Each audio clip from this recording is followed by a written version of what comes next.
오늘의 헤드라인 뉴스입니다. 뉴욕 증시와 미 국채가 동반 급락했지만 트럼프 대통령의 선박 보호 발언 이후 낙폭을 일부 만회했습니다. 다만 국내 반도체 투톱의 급락 여파가 번지며 미국 메모리 반도체주는 큰 폭으로 하락했습니다. 뉴욕과 미니애폴리스 연은 총재들이 물가 상승 우려를 언급하며 금리 동결 가능성을 시사했습니다. 트럼프 행정부의 관세 정책과 이란 전쟁 여파로 물가 압박이 커지고 있다는 판단입니다. 유럽 중앙은행 실무진이 유로존에서 스테이블 코인이 광범위하게 사용될 경우 은행권과 ECB의 통화 통제력이 약화될 수 있다고 경고했습니다. 특히 유로화가 아닌 달러 기반 스테이블 코인이 지배적으로 자리 잡을 경우 통화 주권에 대한 위협이 더욱 커질 수 있다고 밝혔습니다. 자본시장 전문가들은 최근 조정을 단기 급등에 따른 숨고르기 국면으로 진단했습니다. 추세적 하락 전환 가능성은 제한적이며 반도체 산업 성장과 정책 수혜 기대 등 한국 증시의 동력은 여전히 유효하다는 평가가 나오고 있습니다. 시청자 여러분 안녕하세요. 여러분의 성공 투자를 응원합니다. 출발 증시와이드 2부 시작합니다. 진행의 이가은입니다. 어제 뉴욕 증시는 하락하면서 마감했습니다. 다행히 저점 대비해서는 많이 만회를 하는 모습이었는데요. 장 막판 한 1시간 전쯤에 트럼프 대통령이 트루스 소셜을 통해서 호르무즈 해협에서 자유로운 통행을 보장하겠다라고 이야기를 한 부분 덕분에 유가와 지수도 회복하는 모습이 나타났습니다. 다만 이제 문제는 천연가스입니다. 워낙 석유보다 비축량도 적은 상태이다 보니까 현물 가격이 급등하고 있고요. 이틀 사이에 70% 급등하는 모습들 확인할 수 있었습니다. 이렇게 되면 인플레를 자극하면서 금리 인하에 대한 기대감을 후퇴시킬 수 있기 때문에 전반적인 흐름들 조금 더 체크를 해보셔야 될 것 같고요. 어제는 또 이란 공습에 따라서 우리 시장이 처참하게 무너졌습니다. 특히나 환율 부분부터 좀 문제가 되고 있어서 오늘 관련된 내용들 브리핑 준비했으니까 함께 살펴보도록 하겠습니다. 말씀드린 것처럼 어제 환율이 야간 거래에서 1,500원까지 터치가 나왔습니다. 정규장에서도 26원 40전이 오른 상태로 1,466원 10전에서 마무리를 지었는데요. 런던장이 시작했던 그 시점부터 추가적인 연장 거래가 시작됐고 1,483원까지 올랐다가 야간 거래에서는 1,500원대를 돌파를 시켰습니다. 보통 이제 금융당국이 개입하는 수준이 1,480원대 수준인데 이미 이 수치를 좀 넘어선 상황이기 때문에 오늘 당국의 구두 개입이 있을지 좀 지켜보셔야 될 것 같고요. 정부는 이미 2억 원 금융위원장이 점검 회의를 가지면서 100조 플러스 알파로 좀 증시에 있어서 안정적인 지원을 해주겠다라고 코멘트를 내놓은 상태입니다. 추가적으로 중소와 중견 기업에게는 13조 정도 지원해줄 수 있는 프로그램도 가동하겠다라고 이야기를 꺼내놓은 상태라서 좀 살펴보셔야 될 것 같고요. 아마 오늘 환율이 어떻게 개장하는지가 좀 중요해 보입니다. 개장한 이후에 같이 좀 체크해 보도록 하겠고요. 이어서 이란 공습과 관련해서 어떤 속내를 가지고 있는지 좀 체크를 해보고자 합니다. 기본적으로 표면적인 이유는 정권 교체다라는 이유를 좀 달고 있는데요. 핵무기 개발 저지나 아니면 지금 이란에서는 값싼 전기를 활용해서 비트코인을 채굴하고 있기 때문에 이란을 공습함으로써 이 인프라를 가지고 올 수 있다라는 장점도 있습니다. 근데 사실 중요한 건 이 오른쪽에 제가 좀 적어놨는데요. 첫 번째는 에너지 패권입니다. 호르무즈 해협 같은 경우에는 전 세계에서 원유가 20에서 30% 정도가 오고 가고 있는 상황입니다. 그런데 이란이 위치상으로 봤을 때는 이 호르무즈 해협을 봉쇄하거나 폐쇄할 수 있는 가능성이 가장 높은 위치에 있는 상황입니다. 지금 만약에 호르무즈 해협을 쥐게 된다면 원유나 가스 밸브를 미국이 쥐게 된다라는 뜻으로 같이 좀 해석을 해볼 수 있는 상황이고요. 추가적으로 여기에 가스나 우라늄, 히토류까지 끌어들이게 된다면 전반적인 원자재에 있어서 에너지 패권을 새롭게 개편해 나갈 수 있다라는 측면에서 미국이 노리고 있다라는 부분으로 정리를 좀 해볼 수 있겠습니다. 두 번째는 중국의 위협과 관련된 부분인데요. 사실 중국은 이란산 원유의 80%를 사가고 있는 가장 구매자 중에선 큰 손이라고 볼 수 있습니다. 이란 같은 경우에는 미국의 제재 때문에 지금 상황 속에서는 좀 값싸게 덤핑하면서 판매하고 있는 상황이고요. 이 중 대다수가 지금 중국으로 흘러 들어가고 있다라고 보시면 되겠습니다. 중국 입장에서는 저렴하게 원유를 수입을 해서 정제를 한 후에 석유화학이나 중간재를 공급 위협을 하고 있습니다. 보통 이제 중국과 경쟁에 있어서 가장 문제가 되는 게 사실 가격 경쟁력 부분이죠. 이 가격 경쟁력을 살릴 수 있었던 배경에는 사실상 원유를 저렴하게 이란산으로 수입해오고 있었기 때문이었습니다. 그런데 이 중국에 대한 위협을 가지고 오게 되면서 전반적으로 제조업에 대한 숨통을 좀 끊겠다라는 부분으로 해석을 해볼 수 있겠고요. 지금 원유를 결제하는 데 있어서 달러가 중심이긴 하지만 사실상 루블이나 위안화도 결제가 가능한 것으로 알려져 있습니다. 이렇게 되면 미국은 지금 달러 패권을 쥐고 가야 되는 상황 속에서 다른 위안화나 루블이 등장하게 되면 이 또한 미국에게는 굉장히 불편한 요소가 될 수 있기 때문에 이러한 부분들도 좀 체크해 보시면 좋겠고요. 그리고 또 이란은 계속 저지를 하고 있는 와중에도 핵 프로그램과 관련해서 재건을 지속적으로 시도를 하고 있습니다. 그렇기 때문에 미국은 이란이 핵 무기를 확보하지 못하도록 원천적으로 좀 차단하기 위해서 노력을 하고 있는 것 같고요. 미국 본토까지 날아올 수 있는 장거리 미사일이나 군사 시설과 관련한 부분들도 초토화시키겠다라는 목표를 좀 가지고 있는 것으로 보입니다. 다만 이제 트럼프 대통령의 발언에 따르면 이 전쟁이 장기화될 가능성은 좀 적어 보이긴 합니다. 이란의 군사력이 상대적으로 약해지고 있다라는 이야기가 나오고 있기 때문인데요. 다만 이런 내용들은 조금 더 지켜보면서 체크해 볼 필요가 있어 보입니다. 자, 일단은 어제 우리 시장이 어떻게 마감했는지 지수도 추가적으로 함께 좀 살펴보도록 하겠습니다. 국내 지수 보시면 코스피가 7%, 코스닥이 무려 4% 하락을 했습니다. 블랙 튜스데이 하루를 좀 보냈었고요. 6,000선 위에 훌쩍 넘어서서 움직이다가 이날은 5,800선까지 내주면서 5,791선에서 마무리를 지었습니다. 특히나 코스피 같은 경우에는 오후 12시 기점으로 해서 매도 사이드카가 발동이 되기도 했습니다. 반도체 투톱의 하락도 심상치가 않았죠. 삼성전자가 9%, SK하이닉스가 11% 정도 하락을 한 상황이고요.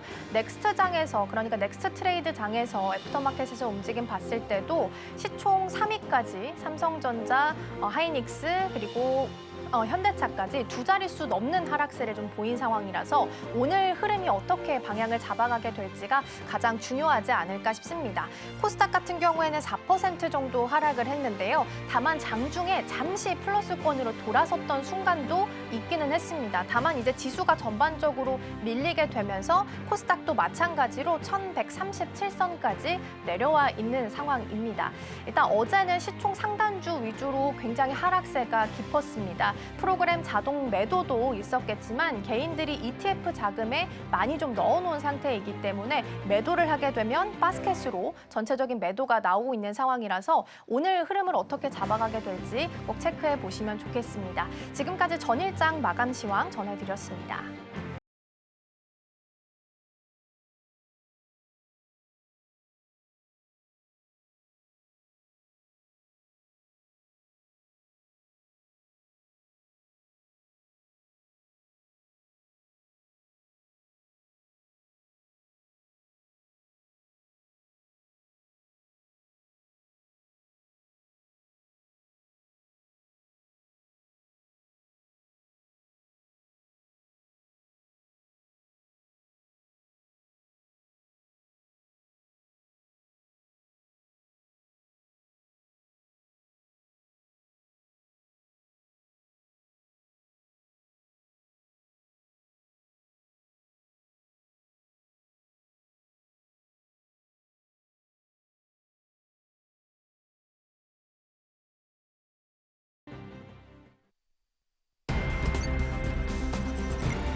네, 정규장이 마감한 이후 애프터마켓에서는 어떤 종목들이 움직였는지 하나씩 살펴보도록 하겠습니다. 넥스트 트레이딩으로 이어가 보겠습니다. 이정환 어서 오세요. 안녕하세요. 네, 오늘 첫 번째 종목으로는 S-오일 살펴보겠습니다. 아무래도 어제 시장의 주된 움직임은 전쟁, 이란 공습과 관련된 부분으로 완전히 압축을 좀 해볼 수 있을 것 같고요. 첫 번째 유가와 관련된 종목부터 보겠습니다. 정유주에 어제 강한 매수세가 쏠렸습니다. 자세한 내용 먼저 살펴보겠습니다. 네, 중동 지역의 전면전 확산에 따른 정제 마진에 대한 개선 기대감이 어제 주가를 강하게 견인해줬습니다. 이란의 반격으로 사우디 아람코의 핵심 정제 설비가 가동 중단되면서 석유 제품 수급이 급격하게 타이트해졌는데요. 그러면서 브렌트유가 한때 배럴당 $80까지 돌파를 하면서 정유사가 미리 사둔 원유의 가치가 오르게 되는 레깅 효과가 급격하게 일어나게 됐습니다. 여기다가 S-오일은 정제 시설을 전쟁 위험이 낮은 아시아에 두고 있다 보니까 지정학적 관점에서도 가장 안전한 공급처로 꼽히고 있는데요. 특히 등경유 중심의 타이트한 수급 환경은 1분기 영업이익이 시장 전망치를 50% 이상 상회하는 근거가 되어주고 있습니다. 삼성증권은 이를 반영해서 최근 목표 주가를 14만 원으로 상향 조정하면서 정유업종 내 최선 호주로 지목했는데요. 어제 폭등으로 인해서 이 목표 주가까지 현재 달성하게 됐습니다. 이렇게 호르무즈 해협의 긴장이 고조될수록 원유보다 정제된 석유 제품의 가격 상승 속도가 더 빠를 것으로 보이는데요. 오펙 플러스의 증산 결정에도 불구하고 지정학적 불확실성이 시장의 공급 부족 우려를 전혀 상쇄하지 못하고 있는 상황입니다. 또 최근 어닝 서프라이즈의 대부분이 정유 부분에서 발생하다 보니까 순위 구조가 급격히 개선될 것이라는 분석도 지배적인데요. 결국에는 글로벌 에너지 공급망의 붕괴 위기가 역설적으로 국내 정유사들에게는 강력한 실적 레벨업의 기회가 되어주고 있습니다. 네, 일단은 정유주에 대한 관심도가 첫 번째로 가장 높았던 하루이기는 했습니다. 유가가 지금 $100를 돌파할 수 있다라는 이야기까지 나오고 있는 상황이라서 앞으로 S-오일의 실적 전망은 우리가 어떻게 추정을 좀 해볼 수 있을까요? 네, 만약에 중동의 긴장이 단기적인 충격에 그치지 않고 장기화가 된다면요, 이런 S-오일의 실적은 사상 최대 수준에 이를 것으로 보고 있습니다. 호르무즈 해협은 전 세계 원유 물동량의 약 30%가 지나는 핵심 통로이다 보니까 이곳이 봉쇄가 된다면 에너지 대란으로 직결됩니다. 유가가 상승할수록 정유사의 자기자본 이익률인 ROE가 11%를 상회하면서 기업가치 재평가가 가속화될 전망인데요. 이미 시장에서는 최악의 시나리오 발생 시 말씀해 주신 대로 국제 유가가 배럴당 $100를 넘어설 수 있다라고 경고하고 있습니다. 이런 구간에서는 단순한 제품 마진을 넘어서서요, 환율 상승에 따른 환차익까지 실적에 우호적으로 반영되게 되는데요. 여기다가 최근에는 에너지 안보가 국가적인 과제로 떠오르다 보니까 안정적인 생산 능력을 갖춘 정유사의 지배력이 더욱더 커질 것으로 보이고 있습니다.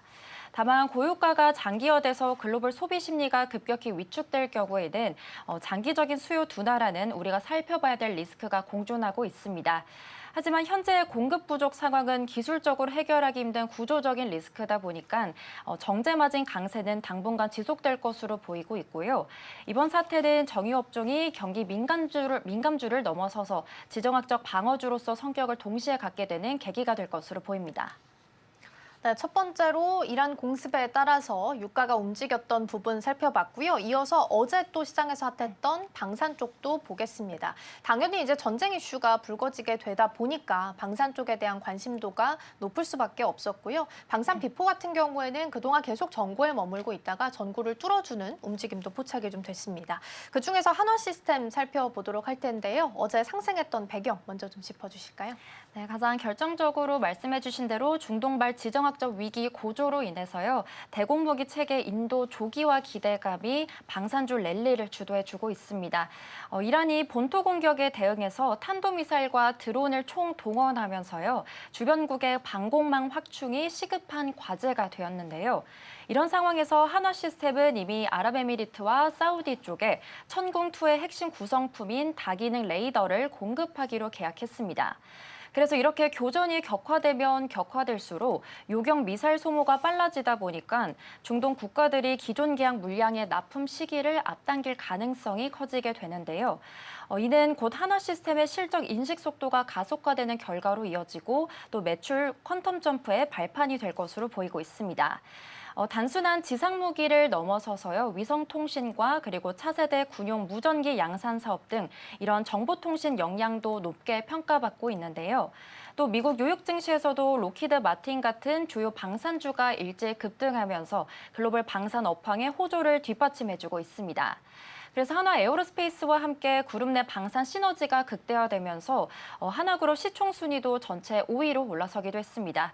증권가에서는 이번 사태가 자주국방의 중요성을 일깨워주면서 한국 방산의 수출 가시성을 더욱 높여줄 것으로 분석하고 있고요.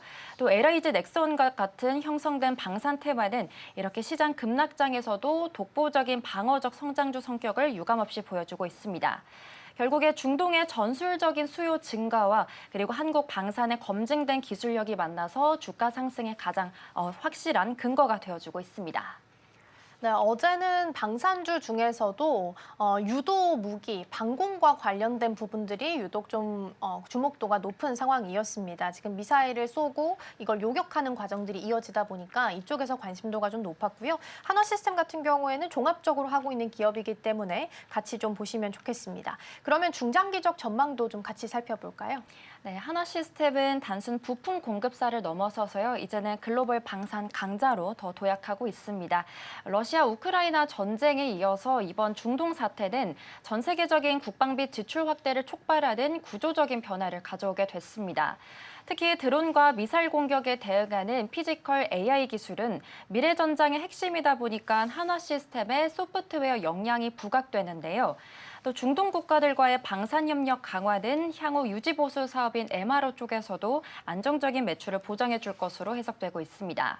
전문가들은 방산 섹터가 시장의 변동성을 낮추는 포트폴리오 리스크 분산 전략의 핵심 축이 될 것으로 현재 보고 있고요. 미국뿐만이 아니라 유럽에서도 한국산 무기에 대한 관심이 높아지고 있다 보니까 수주 잔고는 계속해서 늘어날 것으로 보이고 있습니다. 이번 변화는 한화시스템이 우주와 AI를 결합한 차세대 방산 플랫폼 기업으로 거듭나는 중요한 전환점으로 볼 수 있는데요. 안정적인 수익 창출 능력과 그리고 미래 기술의 잠재력까지 합쳐지면서 회사의 기업 가치는 장기적으로 더 우상향할 것으로 보이고 있습니다. 네, 한화시스템 방산 쪽까지 같이 좀 살펴봤고요. 지금 보니까 이란 차기 최고 지도자로 하메네이의 차남이 선출됐다라는 이야기도 좀 들려오고 있으니까 참고해 보시면 좋겠습니다. 아무래도 호르무즈 해협이 봉쇄를 선언이 된 상태이다 보니까 해운주들에 대한 관심도도 높을 수밖에 없었습니다. 그중 하나 HMM 살펴볼 거고요. 어제 올랐던 배경 좀 더 자세하게 짚어주시죠. 네, 맞습니다. 이란의 이 호르무즈 해협 폐쇄 경고가 해상 운임 폭등을 야기하다 보니까 해운주로 자금이 자연스럽게 흘러 들어가게 됐는데요. 앞서 언급드렸던 전 세계 해상 원유 수송량의 30%가 통과되는 에너지 동맥격인 이 호르무즈 해협이 막힐 위기에 처하다 보니까 물류 마찰 우려가 극에 달하게 됐습니다. 실제로 민간 선박에 대한 공격 사례까지 보고가 되면서 선사들의 통행 취소와 항로 우회가 잇따르고 있는데요. 이에 따라 상하이 컨테이너 운임 지수가 일주일 만에 7% 넘게 오르면서 해운사의 수익성 개선 기대를 높여주고 있습니다. 여기다가 초대형 원유 운반선인 VLCC 운임까지도 2022년 이후에 최고치를 경신하면서 해상 운송 시장의 열기를 더해주고 있는데요. 여기서 HMM은 수에즈 운하와 호르무즈 해협의 동시 불안에 따른 컨테이너 운임 추가 상승에 직접적인 수혜주로 꼽히고 있습니다. 공급망 차질로 인해서 선박 공급이 부족해지다 보면 해운사는 가격 결정권을 줄 수 있고 그리고 마진율을 극대화할 수 있기 때문인데요. 여기다가 글로벌 보험사들이 걸프만 통과 선박에 대해서 보험료 인상까지 통보를 하다 보니까 운임 상승 압력은 더욱더 거세지고 있습니다. 결국 지정학적 긴장이 가져온 물류 병목 현상이 해운사들에게는 강력한 실적 반등의 기폭제가 되었다라고 볼 수 있겠습니다. 네, 해운주도 강세를 보였지만 이쪽 또한 워낙 변동성이 좀 있는 쪽이라서 주의가 필요하기는 합니다. 2020년 팬데믹 당시에 그 운임이 폭등했던 그 사태가 재현될 수 있다라는 이야기까지 지금 나오고 있는 구간인데요. HMM의 장기적인 전망은 어떻게 예상되고 있을까요? 네, HMM은 이제 글로벌 공급망 위기를 기회로 삼아서요. 수익 구조를 다변화하고 운영 효율성을 높이는 데 현재 주력하고 있습니다. 이란의 원유 수출 대부분이 중국으로 향한다는 점에서 실제 장기 봉쇄는 현실적으로 어렵다라는 신중론도 현재 공존하고 있습니다. 불확실성 자체가 유가 프리미엄과 운임 프리미엄을 유지시키는 강력한 동력으로 작용하고 있는 게 사실인데요. 만약에 이 해협이 폐쇄 시 국제 유가가 하루 배럴당 4달러씩 오를 수 있다라는 분석은 이러한 해운 시장의 변동성을 더욱더 키워주고 있습니다. HMM은 이미 친환경 선대 확보와 디지털 전환을 통해서 이런 외부 충격에 강한 기초 체력을 충분히 다져온 상태고요. 이런 상황 속에서 전문가들은 해상 운임 상승분이 실적에 반영되기 시작하는 2분기부터 영업이익이 큰 폭으로 개선될 것으로 전망하고 있습니다. 특히 고유가 상황 속에서도 저항유를 사용하는 것처럼 연료비 절감 노력을 통해 마진율을 안정적으로 관리하고 있다는 점이 긍정적이고요. 이번 위기는 HMM이 글로벌 선사들과의 경쟁에서 우수한 운영 역량을 다시 한번 증명해 줄 수 있지 않을까 싶은데요. 결국에 공급망 재편이라는 거대한 파도 속에서 해운 대장주로서의 입지는 더욱더 공고해질 것으로 보이고 있습니다. 네, 이번에는 반대로 하락한 종목 살펴볼 건데요. 중동에서 반대로 뭘 하겠다라고 이야기했던 기업들에게는 위기로 다가올 수밖에 없었습니다. LG전자고요. 어제 17% 넘게 하락했습니다. 자세한 내용 먼저 짧게 좀 짚어주시죠. 네, 맞습니다. 중동 지역의 지정학적 리스크 확대로 인해서 이 소비 침체와 대규모 인프라 프로젝트의 차질 우려가 주가를 강하게 눌렀습니다. 중동은 LG전자에게 프리미엄 가전과 스마트폰 판매량이 매우 높은 핵심 전략 시장이다 보니까 특히나 이번 사태에 타격이 큽니다. 특히 사우디 네옴시티 등 스마트시티 인프라에 들어가는 냉난방 공조 사업인 프로젝트가 지연될 우려가 제기되고 있는 건데요. 이란의 공격 대상이 미국 우방국의 첨단 산업 시설로 확대되다 보니까 현재 한국 기업들이 수주한 일감들이 좌초될 위기에 처해지게 됐습니다. 여기에 유가와 해상 운임까지 폭등하다 보니까 제품 수출에 따른 물류비 부담이 급격히 늘어난 점도 굉장히 치명적입니다. 유가가 10% 오르면 수출은 더 감소하고 생산 원가는 상승하게 되는 이중고를 겪게 되다 보니까 수익성이 악화될 수밖에 없는데요. 그래서 그동안 중동 시장 선점을 위해서 공들였던 AI 데이터 센터 관련 투자들도 이제는 안전지대가 아니라는 인식이 퍼지고 있습니다. 시장은 이번 전쟁이 장기화가 된다면 중동 내수 시장 자체가 깊은 침체에 빠질 가능성을 심각하게 경고하고 있습니다. 글로벌 공급망 대란이 다시 현실화되면서 가전과 같은 이런 완성품 업체들의 마진 압박이 더욱더 거세지고 있는데요. 결국에 전방 수요 위축과 비용 상승이라는 대외 악재가 겹치다 보니까 주가에 하방 압력을 가하게 되는 결정적인 원인이 되어주고 있습니다. 네, LG전자처럼 중동에 어떤 걸 계획했던 기업들 입장에서는 다른 거점을 마련해서 이걸 상쇄시키려는 노력이 좀 필요한 포인트가 아닐까 싶습니다. 다양한 종목들 함께 살펴봤고요. 이정우 앵커와는 여기서 인사 나누겠습니다. 오늘 말씀 고맙습니다. 고맙습니다.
증권가들이 바라보는 종목에 대한 시선들 함께 살펴보겠습니다. 와이드 리포트 시간입니다.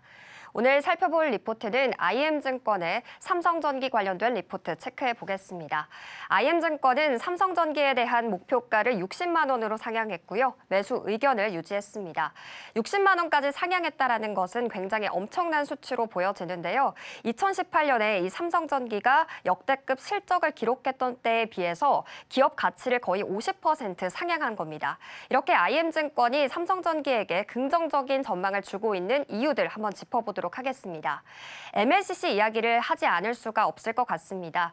이 전자제품의 쌀이라고 불리는 핵심 부품 MLCC가 세계 투톱의 회사가 지금 있는데요. 그 안에 일본의 무라타 그리고 한국의 삼성전기가 있습니다.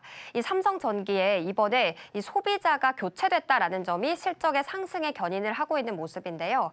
먼저 과거에는 개인들이 소비자였습니다. 그래서 이 스마트폰이나 PC 판매량이 늘어났을 때 개인 소비자들이 판매량이 늘어나게 됐을 때 실적이 상승하는 구조였습니다. 그런데 이제 현재는 구글이나 엔비디아 등 빅테크가 짓는 AI 서버 데이터 센터에 납품을 하게 됐습니다. 그러면서 이 소비자층이 커지게 됐고요. 이 소비자층에게 AI 서버용 MLCC, 그러니까 일반용에 대비해서 고성능을 갖추고 있는 MLCC를 납품을 하게 됐습니다. 이런 과정에서 이것이 너무 비싸기도 하고 만드는데 오래 걸리다 보니까 무라타 CEO는 AI 서버 주문이 지금 생산 능력의 2배 이상 폭주하고 있다라고 언급을 하기도 했는데요. 그 뜻은 지금 물량 대비해서 공급이 부족하다라는 이야기로 짚어집니다. 이러한 상황에서 이렇게 물건이 없게 된다면 가격은 상승할 수밖에 없는 구조가 될 텐데요. IM증권은 특히 올해 하반기를 주목하고 있습니다. 그러니까 3분기에 만약 무라타가 가격을 인상하게 된다면 4분기에 삼성전기도 뒤따라서 가격을 인상할 것으로 전망이 되고 있습니다. 이 시나리오가 지금 가장 유력하게 꼽히고 있는데요. 자, 그렇다면 가격 인상률에 따라서 얼마나 실적이 변하는지도 한번 체크를 해보도록 하겠습니다. 가격이 10% 이상 인상하게 된다면 영업이익이 2조 2천억 원으로 추정이 됩니다. 이것은 컨센서스를 상회하는 수치이기도 하고요. 여기서 10%를 더 추가해서 20% 가격이 상승하게 된다면 영업이익이 2조 8천억 원으로 지금 나오고 있습니다. 그러니까 삼성전기에 있어서 역대급 실적을 기록할 것이다라는 전망까지 나오고 있는 상황인데요. 지금 그래프를 통해서 체크를 해보면요. 26년에서 27년에 그래프 곡선이 굉장히 가파르게 나오고 있습니다. 그러니까 10% 가격을 인상했을 때 거의 6천억 원의 차익이 발생한다라는 것이 그래프에서 체크가 되는 부분입니다. 자, 이런 이야기가 나오게 되면 사람들은 이제 증권가의 장밋빛 전망이 아닌가에 대한 의문을 제기하게 되는데요. 이러한 부분에 근거가 마련이 되고 있다고 합니다. 유통구조를 살펴보면요. 이 MLCC의 유통구조가 제조사에서 도매상으로 넘어가서 완성품 업체에 전달이 되는 구조입니다. 그런데 이 제조사와 도매상의 관계를 우리가 살펴보면요. 굉장히 가깝습니다. 그래서 도매상들이 제조사가 공급을 늘릴 것인지 줄일 것인지 생산 능력이 지금 부족한 상태인지 아니면 가격을 올릴 것인지 내릴 것인지를 이 분위기를 가장 빠르게 감지할 수 있는 게 바로 도매상인데요.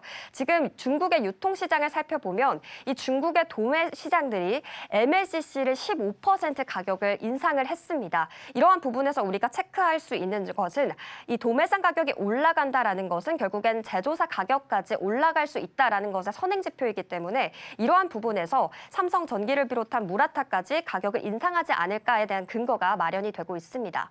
자, 우리가 그렇다면 여기서 알 수 있듯이 가격이 올라가는 이유가 공급 부족 때문이라는 건 우리가 짚어볼 수가 있을 텐데요. 그렇다면 그 이유가 무엇일지 한번 살펴보도록 하겠습니다. IM증권은 그 이유를 비싼 서버용을 만드느라 일반용을 포기했기 때문이라고 설명하고 있습니다. 그러니까 지금 이전에 HBM이 부흥하기 시작했을 때 굉장히 유사한 상황이다라고 이야기를 하고 있는데요.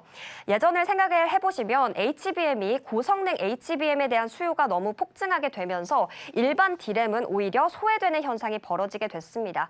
그렇게 되면서 일반 D램이 오히려 공급이 부족해지는 현상이 나타나게 됐고요. 일반 D램 값이 폭증하기 시작했습니다. 굉장히 기이한 현상이 발생됐는데요. 그 부분이 현재 MLCC에도 동일하게 적용이 되고 있는 모습입니다. 그리고 지금 서버용 MLCC 자체가 생산 시간이 2배 이상 걸립니다. 그렇기 때문에 애초에 공급이 늦어질 수밖에 없는데 이러한 부분에서 일반 MLCC 자체도 공급이 지금 어려운 상황이다 보니까 지금 굉장히 공급이 부족할 수밖에 없다라고 이유가 나오고 있는 겁니다. 정리하자면 고부가 제품에 집중을 하게 되면 일반 제품에서는 품귀 현상이 일어나게 되고요. 이러한 부분이 전체 가격을 상승시킬 수 있다라는 결론에 이르게 됩니다.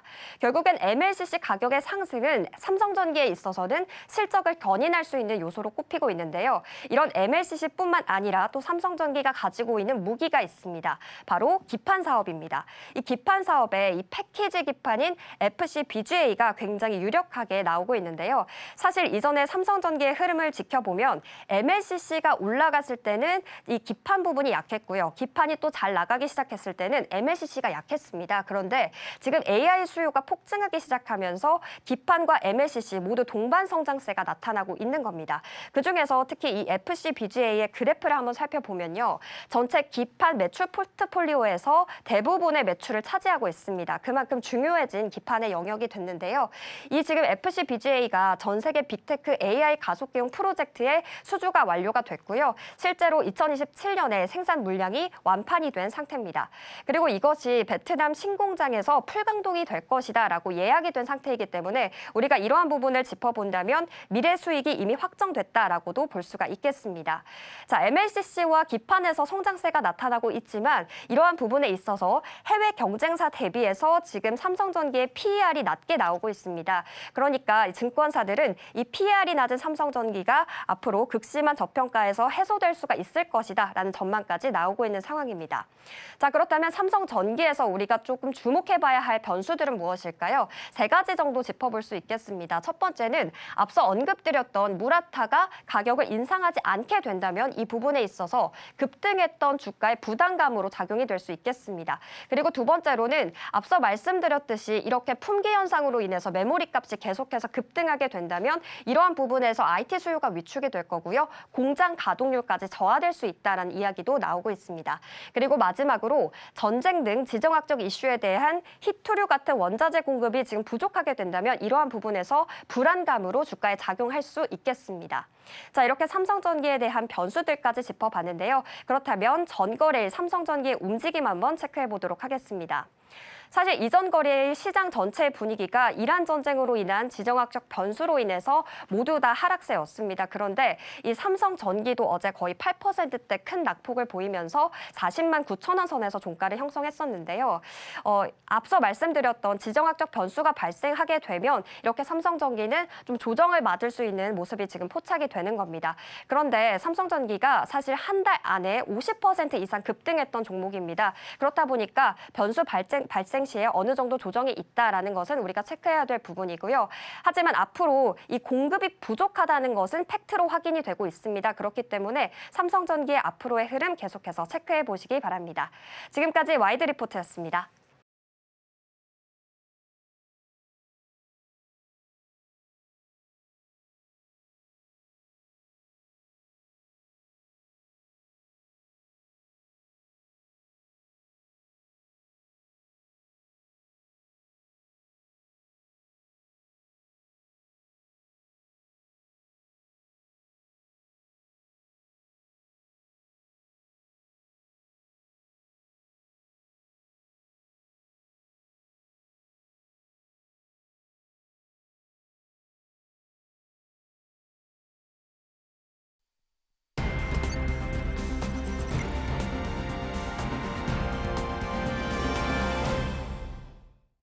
네, 시시각각 변하는 시장 흐름, 서울경제는 어떤 뉴스에 주목하고 있을까요? 이 시각 서울경제로 이어가 보겠습니다. 이정호 앵커 나와 계십니다. 어서 오세요. 안녕하세요. 네, 오늘 첫 번째로는 삼성전자와 HBM과 관련한 내용들 먼저 좀 살펴보도록 하겠습니다. 주가는 많이 내리기는 했는데 범용 D램과 관련해서는 95% 이상 가격이 폭등하고 있다는 이야기가 나오고 있다고 합니다. 이 흐름의 본질을 어떻게 파악을 해야 될까요? 네, 핵심은 HBM 쪽에 모든 생산량이 동원되다 보니까 범용 D램 시장에 가뭄이 찾아왔다라고 볼 수 있겠습니다. AI 데이터 센터 수요가 폭발하다 보니까 삼성전자나 SK하이닉스가 수익성 높은 HBM 생산에 설비를 올인하고 있는데요. HBM은 일반 D램 다이를 여러 장 쌓아서 만드는 구조이다 보니까 제조 과정에서 훨씬 더 많은 웨이퍼가 투입되게 됩니다. 결국 똑같은 양의 웨이퍼를 쓰더라도 실제 시장에 나오게 되는 범용 D램의 숫자는 급격히 줄어들 수밖에 없는데요. 이 부분이 중요한 이유는요. 이렇게 공급이 딸리다 보니까 스마트폰이나 PC에 들어가게 되는 법용 D램 가격이 1년 사이에 2배 이상 뛰었기 때문입니다. 그래서 심지어 최근에는 애플조차 삼성전자의 파격적인 가격 인상 요구를 즉각적으로 수용했다라고 하는데요. 현재 주요 고객사들의 메모리 수요 충족률은 고작 60% 수준에 머물러 있다고 합니다. 그래서 이제는 단순한 가격 상승을 넘어서요. 산업 전반의 비용 구조가 바뀌게 되는 거대한 변화가 시작됐다고 볼 수 있겠습니다. 메모리 업계는 당분간 이렇게 공급자 우위의 시장이 유지되면서 사상 최대 실적을 갈아치울 것으로 보고 있는데요. 결국에 이번 사이클은 단순히 수요가 늘어난 게 아니라 공급의 근본적인 체질이 바뀌면서 나타난 현상이라고 볼 수 있겠고요. 앞으로 27년까지는 이렇게 타이트한 수급 불균형이 계속될 것으로 볼 수 있겠습니다. 네, 증설 소식을 속속들이 이야기를 하고 있긴 하지만 당장 이 공급 수요를 채울 만큼의 공급을 내놓을 수는 없겠다라는 게 큰 틀에서의 스토리가 아닐까 싶습니다. 일단 설비를 이렇게까지 늘리고 있는데도 불구하고 2027년까지 수요랑 맞춰봤을 때 좀 타이트하다라고 하는데 그 이유는 어디서 살펴볼 수 있을까요? 네, 바로 핵심 이유는요. 증설되는 물량 대부분이 범용 제품이 아니라 차세대 HBM 생산 쪽으로 곧장 투입되기 때문입니다. 우선 삼성전자는 평택 P4 공장을 확대하고 있지만요. 이거는 HBM4의 주 재료인 일시 D램 생산이 중심이 됩니다. SK하이닉스의 청주 공장 역시 늘어난 생산 능력의 상당 부분을 HBM 쪽에 생산에 배분할 것으로 보이는데요.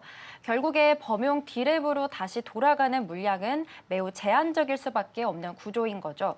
여기다가 메모리 3사의 신규 팹이 본격적으로 가동되는 시점은 아무리 빨라야 27년 말로 현재 예상되고 있는데요. 그 전까지는 이렇게 늘어나고 있는 AI 수요를 공급이 도저히 따라잡을 수 없는 물리적인 한계가 공존하게 됩니다. 실제로 AI 서버 기업들이 현재 메모리 출하량의 70%를 선점하면서 시장을 독식하고 있는데요. 그렇기 때문에 현재 수요 환경은 우호적이긴 하지만 관건은 얼마나 안정적으로 대량 생산하느냐에 있다라고 볼 수 있겠습니다. 결국에 지금은 세계 최초라는 타이틀보다는요, 실제 수요를 잡는 쪽이 승기를 잡게 될 것으로 보고 있습니다. 그래서 시장에서는 이번 수급 불균형이 과거의 반도체 사이클과는 차원이 다른 메가 사이클이다라고 비유하고 있습니다. 이렇게 구조적으로 공급 부족이 해소되기 전까지는 메모리 기업들의 협상력이 더욱더 높아질 것으로 보이고 있고요. 공급 측의 근본적인 변화가 일어나기 전까지는 이런 타이트 흐름이 당분간 유지될 것으로 보이고 있습니다.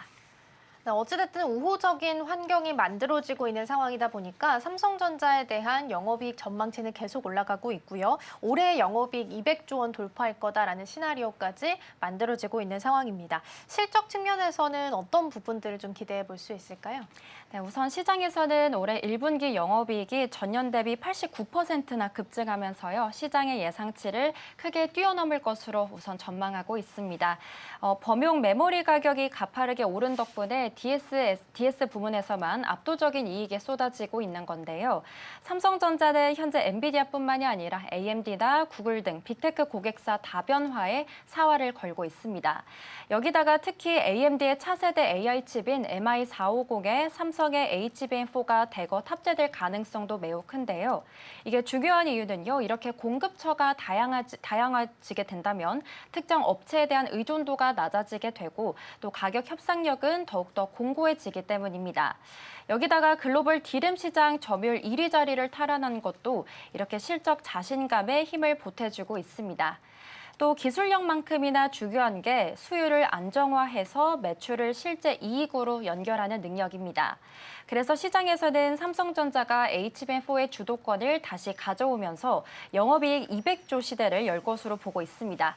비록 어제는 지정학적 리스크로 인해 주가가 크게 조정되고 있지만 해당 부분을 배제하고 이런 비메모리 부분의 흑자 전환 모멘텀을 반영하게 된다면요. 주가에 대한 상승 여력은 여전히 매우 충분한 상황이고요. 실제로 낸드 가격도 급등하면서 기존의 적자 부문들이 효자로 돌아선 점도 고무적입니다. 결국에 강력한 실적 모멘텀이 이렇게 밸류에이션에 대한 고민을 지워버리고 있는데요. 앞으로도 HBM4 중심의 AI 메모리 주도권 확보가 이렇게 삼성전자의 가장 큰 성장 동력이 될 것으로 보입니다. 네, 어찌됐든 우호적인 환경이 만들어지고 있다라는 건 참 반가운 이야기긴 합니다만 주가는 그렇진 못하고 있습니다. 넥스트 트레이드 기준으로 6%까지 반도체 투톱이 좀 밀렸었다가 지금은 7%까지 낙폭을 또 키웠습니다. 당연히 20만 원, 100만 원 선 무너져 있는 상황에서 18만 원, 87만 원에 딱 걸쳐 있는 투톱의 모습 확인되고 있으니까 오늘 개장한 이후의 흐름 같이 보셔야 될 것 같습니다. 자, 넘어가서 이번에는 조선 쪽 삼성중공업 이야기 해보도록 하겠습니다. 수주 목표를 대폭 상향을 시켰고 그 안에서 핵심 키워드로 FLNG를 뽑았습니다. 삼성중공업 하면 빼놓을 수 없는 키워드이기도 한데요. 올해 이렇게 설비에 올인하는 이유는 어디서 찾아볼 수 있을까요? 네, 우선 FLNG는요, 해상에서 천연가스를 채굴하고 이걸 액화해서 저장하는 해상 플랜트입니다. 그래서 부가가치가 매우 높기 때문인데요. 일반 LNG선 한 척이 2억 달러 중반인 반면에 FLNG는 한 기당 30억 달러를 호가합니다. 삼성이 이 FLNG에 관심을 기울이고 있는 이유는요, FLNG는 마진율이 15% 이상으로 일반 상선보다 수익 구조가 훨씬 탄탄하고 유리하기 때문입니다. 이렇게 한 기당 매출이 선박보다 10배나 큰 FLNG를 통해서 수익성을 극대화하겠다라는 전략을 현재 갖고 있는 거고요. 여기다가 삼성중공업은 올해 수주 목표 139억 달러 중에 무려 60% 가까이를 이런 해양 부분에서 채울 계획을 갖고 있습니다. 그런데 사실 이미 전 세계 FLNG 발주량의 60%를 삼성중공업이 휩쓸면서 독보적인 1위 자리를 지키고 있죠. 거제 조선소에서는 이미 3기에 FLNG가 동시에 제작될 만큼 생산 공정도 현재 안정 궤도에 올라가 있는 상태고요. 여기다가 글로벌 LNG 프로젝트가 다시 살아나면서 해상 운송과 생산 설비 수요도 동시에 늘고 있습니다. 결국 이렇게 비싼 값에 팔 수 있는 제품에 집중해서 양보다는 질을 챙기겠다라는 실리적인 판단으로 해석해 볼 수 있겠는데요. 또 삼성중공업은 이 분야의 마켓 리더죠. 그렇기 때문에 가격 협상 면에서도 우위를 점하고 있다는 평가를 받고 있습니다. 단순 건조를 넘어서 운영 효율성까지 갖추고 있는 이러한 종합 솔루션을 제공하는 게 바로 삼성만의 차별화된 경쟁력인데요. 수익성 중심의 선별 수주 전략이 올해 실제 영업이익을 숫자로 증명해줄 원년이 될 것으로 보고 있습니다. 결국에는 앞으로 고수익 해양 플랜트 물량을 얼마나 더 확보하느냐가 이렇게 성장의 관건이 될 것으로 보이고 있습니다. 네, 여기다가 추가적으로 해양 부문에서도 대규모 본계약 소식이 들려올 가능성이 높다라는 이야기가 들려옵니다. 그러면 지금 기대하고 있는 굵직한 계약들은 지금 현재 어느 단계까지 와 있는 상태일까요? 네, 우선 당장 오는 4월에 이탈리아 에너지 기업이 발주한 코랄 노르트 FLNG의 이 본계약이 유력한 상황입니다.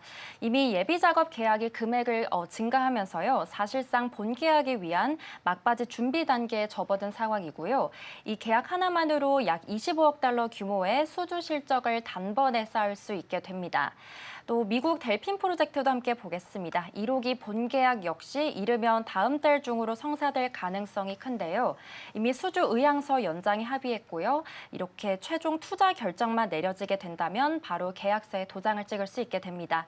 델핀 측과는 향후 2호기와 3호기 건조를 위한 슬롯 예약까지 마쳤습니다. 그러면서 추가 수주도 따놓은 당상이라고 볼 수 있겠는데요.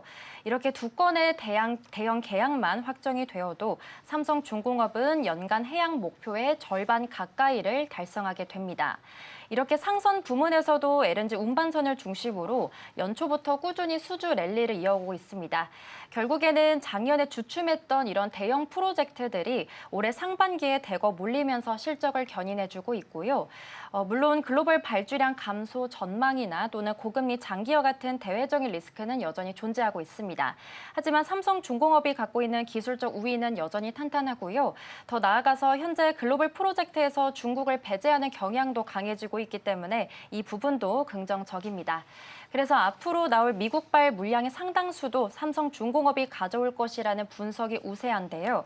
이렇게 수주 모멘텀이 살아있는 만큼 올해 목표 달성은 물론이고요. 그 이상의 성과도 충분히 기대해 볼 만하다라고 볼 수 있겠습니다. 네, 상반기 내에 굵직한 잭팟 소식들 기대해 보도록 하겠고요. 여기다가 조선소 현장에서의 변화도 눈에 띈다고 합니다. 아무래도 인력에 있어서 효율성을 높이기 위해서 AI를 도입하거나 스마트 야드를 구축하는 경쟁도 치열하게 나타나고 있다고 하는데요. 실제적으로 건조 현장에서 효율을 어느 정도 높여줄 수 있는 걸까요? 네, 우선 삼성중공업의 스마트 전략을 보시면요. 설계부터 생산까지 모든 데이터를 3D로 작업을 합니다. 그러면서 작업의 가시성을 획기적으로 높였다라고 볼 수 있겠는데요. 종이 도면이 없어도 3차원 정보만으로 배를 만드는 차세대 생산 시스템을 구축하고 있습니다. 이를 통해 설계를 변경하면 현장에 즉시 반영이 되다 보니까 불필요한 재작업을 줄이고 기간도 단축할 수 있게 되는데요. 복잡한 공정일수록 병목 현상을 미리 예측하고 또 자원을 최적화하는 이러한 능력은 곧 삼성만의 경쟁력이 되어주고 있습니다. 조선업은 인력 의존도가 높지만 이렇게 AI 로봇을 도입해서 용접 같은 위험한 공정을 자동화하고 있습니다. 데이터 단절을 없애고 원하청이 하나의 플랫폼에서 협업하는 환경을 조성하는 게 현재 목표인데요. 실제로 3D 모델 기반의 선급 승인 프로젝트를 구축해서 디지털 데이터의 활용도를 극대화하고 있습니다. 또 공정 계획과 실행 사이의 오차를 줄이면서 결국에는 이렇게 납기 신뢰도와 원가 경쟁력까지 동시에 올라가게 될 것으로 보이는데요. 결국에는 지능형 자율 운영 조선소를 얼마나 빨리 완성하느냐가 앞으로 수주 전쟁의 승부처가 될 것으로 보고 있습니다. 중국 조선사들도 스마트 야드에 투자하고 있지만요. 현재는 우리 기업들의 데이터 적용력이 훨씬 더 앞서 있는 상황이고요. 정리해보자면 조선업의 승부는 이제는 로봇 한두 대가 아니라 데이터 표준을 누가 먼저 잡느냐에 달려있다고 볼 수 있겠습니다. 이런 관점에서 스마트 야드 고도화는 삼성중공업이 글로벌 마켓 리더 지위를 지키는 가장 강력한 무기가 될 것으로 보이고 있습니다. 네, 사실 기대했던 요소 중에 하나가 카타르 LNG에 대한 수주 부분도 있었습니다. 근데 카타르가 이제 이란 공습 이후로 LNG 생산을 중단하겠다라고 이야기를 꺼내놓은 상황이라서 이 수주에 대한 기대감이 살짝 좀 뒤로 물러나 있습니다. 어제 그래서 조선주들도 한 템포 좀 쉬어가는 모습들 확인이 됐으니까 참고해서 보시면 좋겠고요. 배터리 전략으로 넘어가 보겠습니다. LG 에너지 솔루션 볼 거고요. 이제 3월 11일 되면 인터배터리 2026이 개최가 될 예정입니다. 여기서 LG 에너지 솔루션이 내놓을 전략들 좀 챙겨볼까요? 네, 우선 이번 전시회에서 LG 에너지 솔루션은요, AI 데이터 센터 전용 ESS 솔루션인 BBU를 국내 최초로 공개하게 됩니다. 배터리 백업 유닛의 앞글자인데요. BBU는 정전이 발생될 때 서버나 데이터 센터 장비에 전기를 잠시 공급해서 이 시스템이 갑자기 꺼지지 않도록 지켜주는 예비 전원 장치라고 볼 수 있겠습니다. 최근 AI 인프라 확대로 데이터 센터용 배터리 수요가 폭증하고 있다 보니까 이런 트렌드를 정면으로 겨냥했다라고 볼 수 있겠습니다. 시장이 여기에 주목하는 이유가 바로 있는데요. 바로 기존 전기차 배터리에만 의존하던 구조를 벗어나서 이제는 수익 다변화를 꾀할 수 있게 되었기 때문입니다. 뿐만 아니라 전 시장에는 LG전자의 가정용 로봇인 클로이드와 그리고 자율주행 로봇들도 실물로 배치돼서 기술력을 뽐낼 예정인데요. 고성능 원통형 배터리가 로봇과 드론 등 이 다양한 피지컬 AI에 활용될 수 있다는 점을 전 시장에서 보여줄 예정입니다.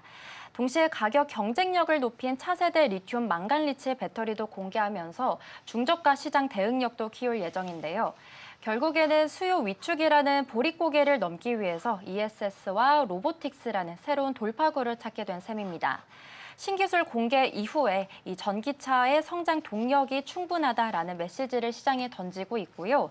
AI 알고리즘을 활용해서 배터리 수명을 실시간으로 최적화하는 스마트 운영 기술도 함께 소개될 예정입니다.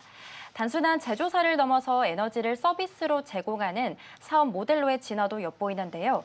이렇게 배터리 산업의 무게중심이 기존의 모빌리티에서 에너지 관리 시스템 전반으로 이동하고 있는 방증을 보여주고 있습니다. 네, 인터배터리가 사실 원래 나오기 전에 관심도가 높았는데 수요단에서 캐즘 극복이 안 되고 있다 보니까 최근에는 이벤트를 앞두고서도 큰 움직임을 좀 보이지는 못하고 있는 것 같습니다. 일단 기술 경쟁도 살펴볼 텐데 중국 쪽에서는 가성비를 앞세워서 나트륨 배터리를 이야기하고 있고 우리나라는 화재가 나지 않는 전고체 배터리에 대해서 지금 승부수를 띄우고 있습니다. 두 나라의 전략이 좀 사뭇 달라 보이는데 그 이유부터 좀 살펴볼까요? 네, 맞습니다. 말씀해주신 대로 중국은 가성비의 나트륨을 그리고 한국은 꿈의 배터리라고 불리는 전고체를 전면에 내세우면서요. 현재 차세대 경쟁이 2라운드에 진입하게 됐습니다. 중국 기업들은 리튬보다 1000배나 흔한 나트륨을 활용해서 배터리 가격을 획기적으로 낮추는 데 집중하고 있습니다. CATL과 BYD는 이미 나트륨 배터리를 탑재한 보급형 전기차 출시를 눈앞에 두고 있는 상황인데요.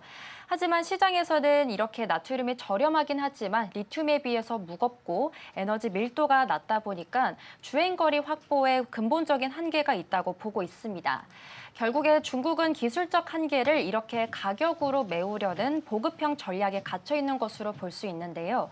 이에 반해서 우리 배터리 3사는 화재 위험이 상대적으로 낮은 전고체 기술로 차세대 배터리 시장을 노리고 있습니다. 고체 전해질을 사용해서 안정성을 극대화했기 때문에 고성능 로봇이나 또 하이엔드 전기차 시장에서 더 많은 선택을 받을 것으로 보이는데요. LG 에너지 솔루션은 여기서 한 발 더 나아갔습니다. 전고체는 물론이고요. 나트륨 배터리 시범 생산까지 추진하는 치밀한 전력을 보여주고 있기 때문인데요. 중국이 잘하는 영역까지도 우리만의 기술력을 흡수해서 시장 전체를 장악하겠다는 양면 전략으로 볼 수 있겠습니다. 전고체 배터리는 생산 비용이 높다라는 지적이 있지만요. 양산 효율성만 확보하게 된다면 그 가치는 수백 배에 달하게 됩니다. 물론 중국의 추격이 현재 거세긴 하지만 우리는 이미 꿈의 배터리를 현실로 만들면서 한 차원 높은 곳에서 경쟁하고 있습니다. 이렇게 기술적 우위를 바탕으로 한 K 배터리의 승리가 점점 더 커지고 있는 이유가 바로 여기에 있다고 볼 수 있겠습니다. 네, 그런데 유럽 시장에서의 상황이 녹록지만은 않습니다. 유럽연합의 IAA가 변수로 지금 떠오른 상황인데요. 이 법안이 발효되게 되면 우리 기업들에게는 어떤 영향을 끼치게 되는 걸까요? 네, 이 법안은요, 유럽 내에서 생산 제품을 우대해주는 법안인데요. 이게 중국의 저가 공세를 막아주는 안전판이 될 수 있다라는 분석이 나오고 있습니다. 유럽은 현재 중국 기업들이 LFP 배터리를 앞세워서 시장의 60% 이상을 잠식한 위기 상황에 놓여 있습니다. 하지만 이 법안이 역내 생산 조항을 포함하게 된다면 유럽 현지에 공장을 가진 기업들이 압도적으로 유리해지게 되는데요. 국내 배터리 3사는 이미 유럽 내에서 전체 생산 설비의 75%를 확보하고 있다 보니까 규제에 대한 수혜가 현재 기대되고 있습니다. 여기서 주목해야 될 점은요. 중국 기업들이 유럽에서 배터리를 직접 생산하게 된다면 비용이 지금보다 약 30% 정도 더 치솟는다라는 점이 있습니다. 반면에 이미 폴란드와 헝가리에 거대 거점을 마련하고 있는 한국 기업들은 중국 대비해서 높은 가격 경쟁력을 갖추게 되는데요. 에코프로 BM 같은 소재사들도 유럽 현지 투자를 확대하면서 현재 공급망을 촘촘히 다지고 있습니다. 물론 중국 기업들도 헝가리에 공장을 짓는 등 추격하고 있다 보니까 낙관만 하기는 이른 시점인데요. 하지만 환경 규제 강화나 그리고 노후 선박 교체 수요처럼 구조적인 성장세는 여전히 유효합니다. 결국에 정책적인 지원이 뒷받침된다면 유럽 시장 주도권을 다시 찾을 가능성은 커지게 되고요. 앞으로 발표될 법안의 구체적인 조항들이 우리 기업들에게 얼마나 우호적일지가 관건일 것 같습니다. 이렇게 유럽의 중국 의존도를 낮추려는 움직임이 한국 배터리 업계에는 새로운 기회의 문을 열어줄 것으로 보이고 있습니다. 네, 배터리 산업에 대한 지도까지 좀 그려봤고요. 아마 오늘 시장 개장 많이 걱정하실 텐데 지금 반도체 투톱이 8%까지 낙폭을 좀 키웠습니다. 10%였다가 살짝 좀 올라오긴 했는데 그래도 여전히 낙폭이 좀 깊죠. 그래서 오늘 개장하고 나서는 전략들 더 꼼꼼하게 챙겨보도록 하겠습니다. 이 시각 서울경제는 여기서 마무리하겠습니다. 이정은 오늘 말씀 고맙습니다. 고맙습니다.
개장까지 8분 남은 시점 스탁포인트 시작하겠습니다. 오늘은 SCTV 황민혁 전문가와 함께합니다. 어서 오세요. 네, 안녕하십니까. 네, 일단 간밤 뉴욕 증시 3대 지수는 일제히 하락으로 마감했습니다. 전날에는 비교적으로 담담하게 맞이하는 분위기였는데요. 이와는 좀 사뭇 달라지게 됐습니다. 아무래도 이란이 좀 강력하게 저항 의지를 드러내게 된 것들이 불안감을 키우지 않았을까 싶은데요. 대형 기술주들도 전날에는 반등에 성공했지만 이 간밤에는 힘을 쓰지 못하면서 마감하게 됐습니다. 그래도 트럼프 대통령이 호르무즈 해협을 지나는 유조선들 보호해주겠다라는 발언들을 던지게 되면서 낙폭을 축소하기는 했습니다. 이렇게 시장은 아직까지 긴장과 안도 사이에 줄다리기를 하는 모습들이 보여지고 있습니다. 자, 이제 시선을 국내 증시로 좀 돌아가 보도록 하겠습니다. 어제 국내 증시 참 분위기가 많이 무거웠습니다. 일단은 다른 아시아 증시들처럼 우리 시장도 낙폭을 좀 축소해 나가지 않을까 싶었었는데요. 오히려 양시장은 하방 압력을 더 받게 되면서 낙폭이 좀 깊게 나오게 됐습니다. 코스피는 특히 매도 사이드카까지 발동이 됐었죠. 지난달 25일에 처음으로 6,000선을 찍었는데 4거래일 만에 5,000으로 좀 후퇴하는 모습까지 나오게 됐습니다. 중동 확전 우려가 계속 커지자 외국인까지 발을 빼는 모습들이 계속 연출이 되고 있는데요. 전문가님, 우리 시장 현재 좀 어떻게 바라봐야 될까요? 네. 어제 국내 증시가 사실 굉장히 좀 크게 밀렸습니다. 네. 월요일장 미국 증시를 봤을 때 아무래도 그래도 미국 증시는 크게 밀리지 않았거든요. 그래서 조금은 안다하는 모습이 있긴 했었는데 결국은 장 초반의 낙폭보다 이 낙폭을 더 밀어내면서 낙폭을 확대시켰죠. 어제 기준으로 본다면 코스피 시장은 7% 이상 빠지면서 이제 매도 사이드카가 발동이 됐습니다. 결국은 하락폭이 굉장히 크게 나왔던 거고, 그리고 여기에서 외국인들의 매도가 굉장히 많이 나왔었거든요. 외국인들은 매도 금액을 합산해 봤을 때 코스피에서 5.1조 원 정도 이상의 매도를 보여왔고요. 그리고 여기서 기관 쪽에서는 장 초반에는 매수를 대응을 했었습니다. 그러니까 많이 빠졌을 때 저가 매수의 기회다라고 생각했었는데 외국인들 매도가 너무 다 크다 보니까, 그리고 상황을 보니까 쉽게 끝나지 않을 거라는 이런 이제 공포감이 커지다 보니까 결국 이 매도에 기관 쪽까지도 동참을 하면서 삼성전자라든지 또는 하이닉스, 대부분 우리가 또 많이 알고 이제 시장을 주도했던 이런 종목들, 삼성전자 같은 경우에는 어제 20만 전자를 반납했고요. 그리고 하이닉스는 100만 닉스를 반납하면서 주가의 낙폭이 좀 커졌습니다. 전체적인 시장 분위기가 일단 미국장의 분위기를 국내 증시가 고스란히 또 따라가거나 이러지는 않을 것 같다는 분위기가 이제 어제 나왔고요. 일단 삼성전자하고 하이닉스의 주가가 급락이 나왔듯 미국에서도 마이크론 주가가 또 급락이 나왔습니다. 그래서 국내 증시는 이렇게 이 반도체 쪽에 대한 이 분위기가 주가에 크게 영향을 주고 있기 때문에 결국은 이제 국내 증시, 미국 증시에서도 반도체 주들이 많이 떨어졌던 만큼 오늘 추가 하락 가능성도 또 배제를 할 수 없다, 이렇게 봐야 될 것 같습니다. 하지만 전반적으로 시장이 많이 급락이 나왔던 이런 사례들을 봤을 때는 오히려 주가가 많이 빠질 때 저가 매수의 기회로 봤을 때 주가가 오히려 좀 상승해서 수익을 낼 수 있는 기회들이 많이 있었습니다. 지금 같은 경우에도 시장의 분위기가 전체적으로 봤을 때는 상방이거든요. 그래서 만약 어제 그 급락과 오늘 뭐 추가적인 급락이 나왔을 때 만약에 지금 외국인들은 분명히 매도를 할 거예요. 왜냐하면 환율적인 구조상도 그렇고 분위기상으로 봤을 때는 국내 증시를 매도할 수밖에 없는 그런 분위기이기도 하기 때문에 외국인들은 오늘 매도를 하지만 결국은 그동안 시장을 이끌었던 건 기관 쪽이기 때문에 만약 오늘 장중에 기관 쪽에서 저가 매수에 수급이 들어와 준다면 오늘 국내 증시 역시도 낙폭은 좀 컸지만 하락을 잠시나마 좀 잡아주고 반등을 좀 꾀할 수 있는 그런 자리가 나올 수도 있습니다. 그래서 지금 이 투매에 동참할 필요는 없고요. 결국은 이 과정 자체도 좀 지나갈 수 있는 그런 상황이라고 생각을 하시고 보시는 게 좋을 것 같은데, 다만 최저점을 잡을 수는 없어요. 그렇기 때문에 뭐든지 종목들을 매수하실 때는 한 번에 이때가 기회다라고 해서 한 번에 매수를 하기보다는 아무래도 좀 분할로 바닥을 알 수 없기 때문에 분할로 매수 관점에서 좀 잡아놓으신다면 다음 반등 때는 또 이번을 기회로 활용할 수 있지 않을까, 이렇게 보고 있습니다.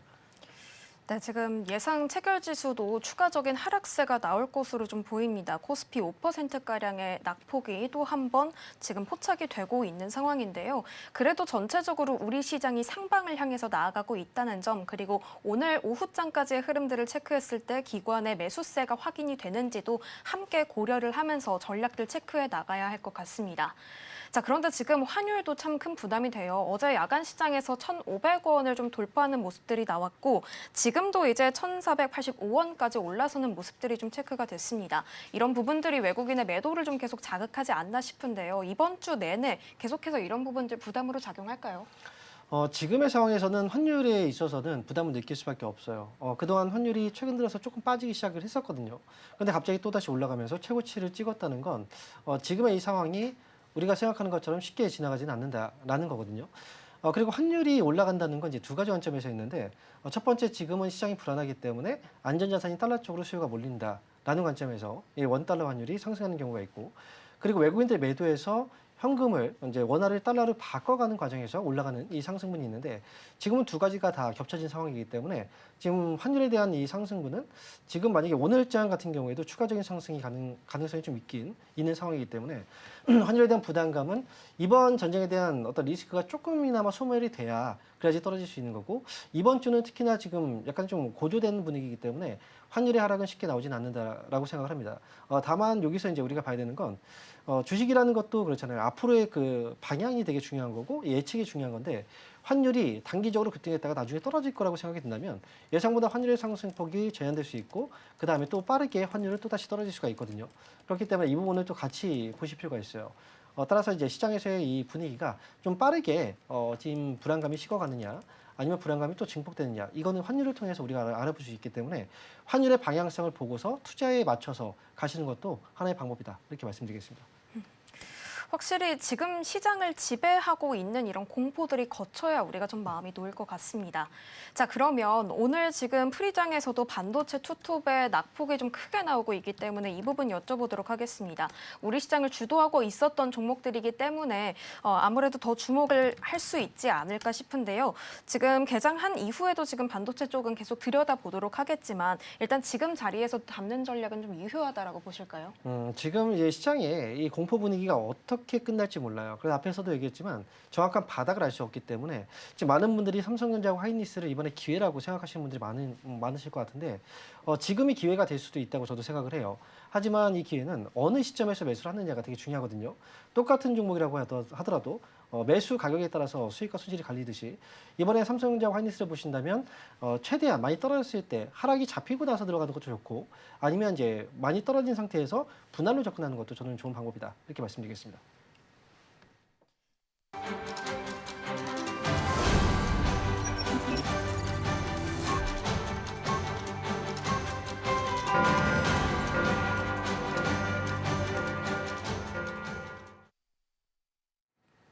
네, 3월 4일 수요일입니다. 3월 들어서 두 번째 거래일이 이제 시작이 됐는데요. 오늘도 어제와 같이 좀 흐름들이 심상치가 않아 보입니다. 긴장과 안도감 사이에서 계속 방향성을 찾는 모습들이 좀 포착이 되고 있는데요. 과연 이번 주 내내 이러한 변동성이 있는 장세들이 이어지게 될까요? 일단 어제 우리 시장들 좀 확인해 보자면 지정학적 수혜주 그리고 피해주가 극명하게 갈리는 모습들이 나왔습니다.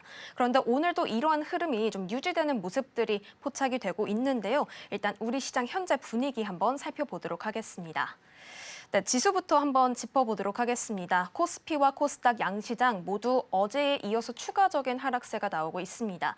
일단은 지금 프리장에서는 6%대의 낙폭이 좀 확인되기도 했지만 일단 코스피는 4%대의 하락세로 좀 시작을 하면서 5,500선에서 움직이고 있고요. 코스닥은 3.68%의 내림세에 나타내면서 1,095선에서 움직이고 있습니다. 다음은 시가총액 상위주들의 움직임도 한번 체크해 보도록 하겠습니다. 일단 코스피 시총 상위 5개 종목 모두 어제에 이어서 오늘도 연일 파란불을 띠고 있습니다. 일단 시총 상위 대장주 이 세 가지 종목이 특히나 어제 하방 압력이 좀 컸었는데요. 애프터마켓에서도 어제 낙폭을 좀 확대해 나가는 모습들이 확인이 됐는데 오늘도 역시나 추가적인 하락세가 좀 나오고 있습니다. 삼성전자 우선주와 LG에너지솔루션 또한 낙폭이 좀 나오고 있다는 점 체크가 되고 있습니다. 코스닥 시총 상위로 좀 이동해 보도록 하겠습니다. 마찬가지로 5가지 종목 모두 파란불 켜고 있고요. 2차 전지를 비롯한 바이오주들 일제히 좀 하락세 보이고 있습니다. 지금 모든 종목들이 첫 번째나 두 번째 자릿수들이 좀 바뀌는 모습들이 체크가 되고 있고요. 마지막으로 레인보우 로보틱스 같은 경우에는 어제 전반적인 하락장 속에서도 상대적으로 좀 버티는 모습을 보이면서 하락을 최소화하는 흐름들이 좀 확인이 됐었는데 오늘은 5%대의 낙폭 좀 그리고 있는 점 체크해 보겠습니다. 수급으로 이동해 보도록 하겠습니다. 네, 코스피 매매 동향부터 살펴볼 텐데요. 오늘은 개인이 매도 포지션에 위치해 있습니다. 외국인과 함께 역시나 물량을 던지고 있는 모습들이 확인이 되고 일단은 기관의 매수세가 유입이 되고 있다는 점 오후장까지 한번 우리가 유심히 체크해 봐야 될 부분들이 되겠습니다. 코스닥 매매 동향도 한번 체크해 보도록 하겠습니다. 네, 코스닥도 마찬가지로 같은 양상 그리고 있습니다. 기관이 600억 원 넘게 지금 일단 담으면서 시작하고 있다는 점 체크해 보시면 좋겠고요. 오늘은 개인들이 양시장에서 팔아 던지는 모습들이 확인이 되고 있습니다. 자, 이렇게 오늘 전반적인 시장 분위기들 한번 좀 살펴봤습니다. 자, 그렇다면 반도체 질문 좀 이어서 여쭤볼까 해요. 일단은 반도체 투톱 같은 경우에는 분할 매수 관점 주셨잖아요. 네. 소부장도 우리가 같은 흐름으로 봐야 될지 좀 궁금해요. 어제 일단 특히 일부 장비주들이 좀 움직이는 모습도 포착이 됐거든요. 어떻게 보시나요? 사실 이거는 이제 선택에 대한 문제라고 생각을 해요. 우리가 이제 시장이 급락이 나올 때 시장이 급락이 나와도 올라가는 종목들이 있고 시장이 또 급등이 나와도 급등하는 과정에서 떨어지는 종목들이 있거든요. 네. 근데 선호적인 부분에서 본다면 시장이 급락이 나왔을 때 이제 올라가는 종목들의 경우에는 아무래도 상대적으로 이 종목이 뭐 큰 이슈가 있거나 아니면 상대적으로 이 기업의 주가가 저평가되었다라고 생각했을 때 매수가 일시적으로 들어가는 경우들이 있거든요. 근데 반도체의 경우에도 보시면 어제 같은 경우에는 이제 일단 시장으로 봤을 때는 코스피보다는 코스닥이 상대적으로 낙폭이 크진 않았습니다. 이거는 결국은 이제 코스피는 그동안 많이 올라갔고 코스닥이 상대적으로 많이 올라가지 못했기 때문에 여기서 코스닥의 매도가 그만큼 많지는 않았다는 거고요.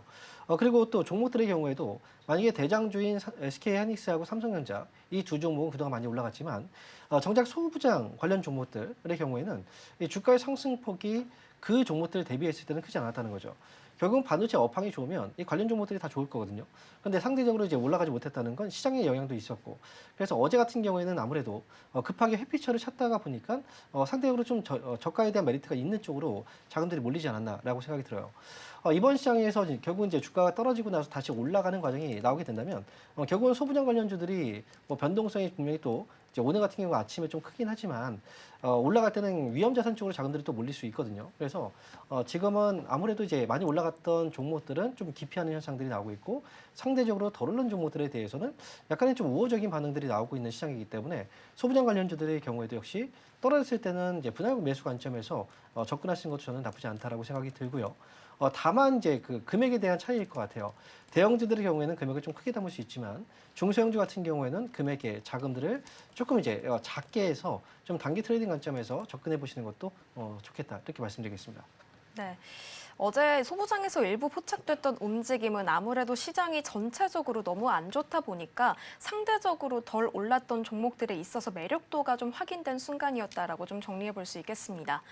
자, 오늘 역시나 마찬가지로 앞서서 수혜주와 피해주 어제와 마찬가지로 극명하게 갈리고 있다라고 전해드렸는데요. 방산주 역시나 지금 시작부터 두 자릿수의 상승률 나타나고 있습니다. 자, 일단은 지금 장기전 우려가 좀 커지는 상황인데 이러한 추세를 우리가 따라 붙어도 되는 건지 아니면 조금은 관망의 시선으로 바라봐야 하는 건지 여쭤보겠습니다. 사실 종목들을 볼 때 단기에 너무 급등이 나오는 종목들은 매수하기가 좀 부담이 되긴 하거든요. 그래서 지금의 경우에는 결국은 정쟁이라는 이 특수성이 있기 때문에 이 관련 종목들이 올라갈 때 사실 이거는 거품이라고 볼 수밖에 없죠. 이 테마에 의해서. 그리고 LIG 넥스원 이런 종목들을 보더라도 주가의 상승폭은 오늘 26%가 올라가고 있다는 건 사실 좀 과도하게 올라간 부분이 있어요.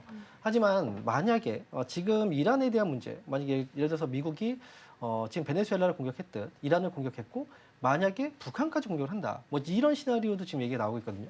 이렇게 됐을 때를 가정을 해놓고 본다면 방산주들은 더 올라갈 수가 있겠죠. 그래서 이 방산주들처럼 지금은 테마성 의존도가 있는 그런 종목이고 앞으로에 대한 상황의 예측이 조금은 어려운 이런 종목들의 경우에는 결국 이제 주가의 상승 가능성은 있긴 하지만 종목을 매매하기는 어렵습니다. 그래서 이 종목들의 경우는 솔직히 주식을 좀 오랫동안 하셨고 경험이 많으신 분들, 실시간 대응이 가능하신 분들의 경우에는 매수해 놓고 이제 이 트레이딩 관점에서 또 빠지면 빨리 손절을 하고 아니면 올라가면 빨리 팔고 이렇게 할 수 있는 분들은 가능하지만 그게 아니고 일반적으로 매수해 놓고 기다리시는 분들의 경우에는 지금 뭐 단기적으로 수익이 났다가 또다시 빠지면서 급락해서 손실이 날 수 있거든요.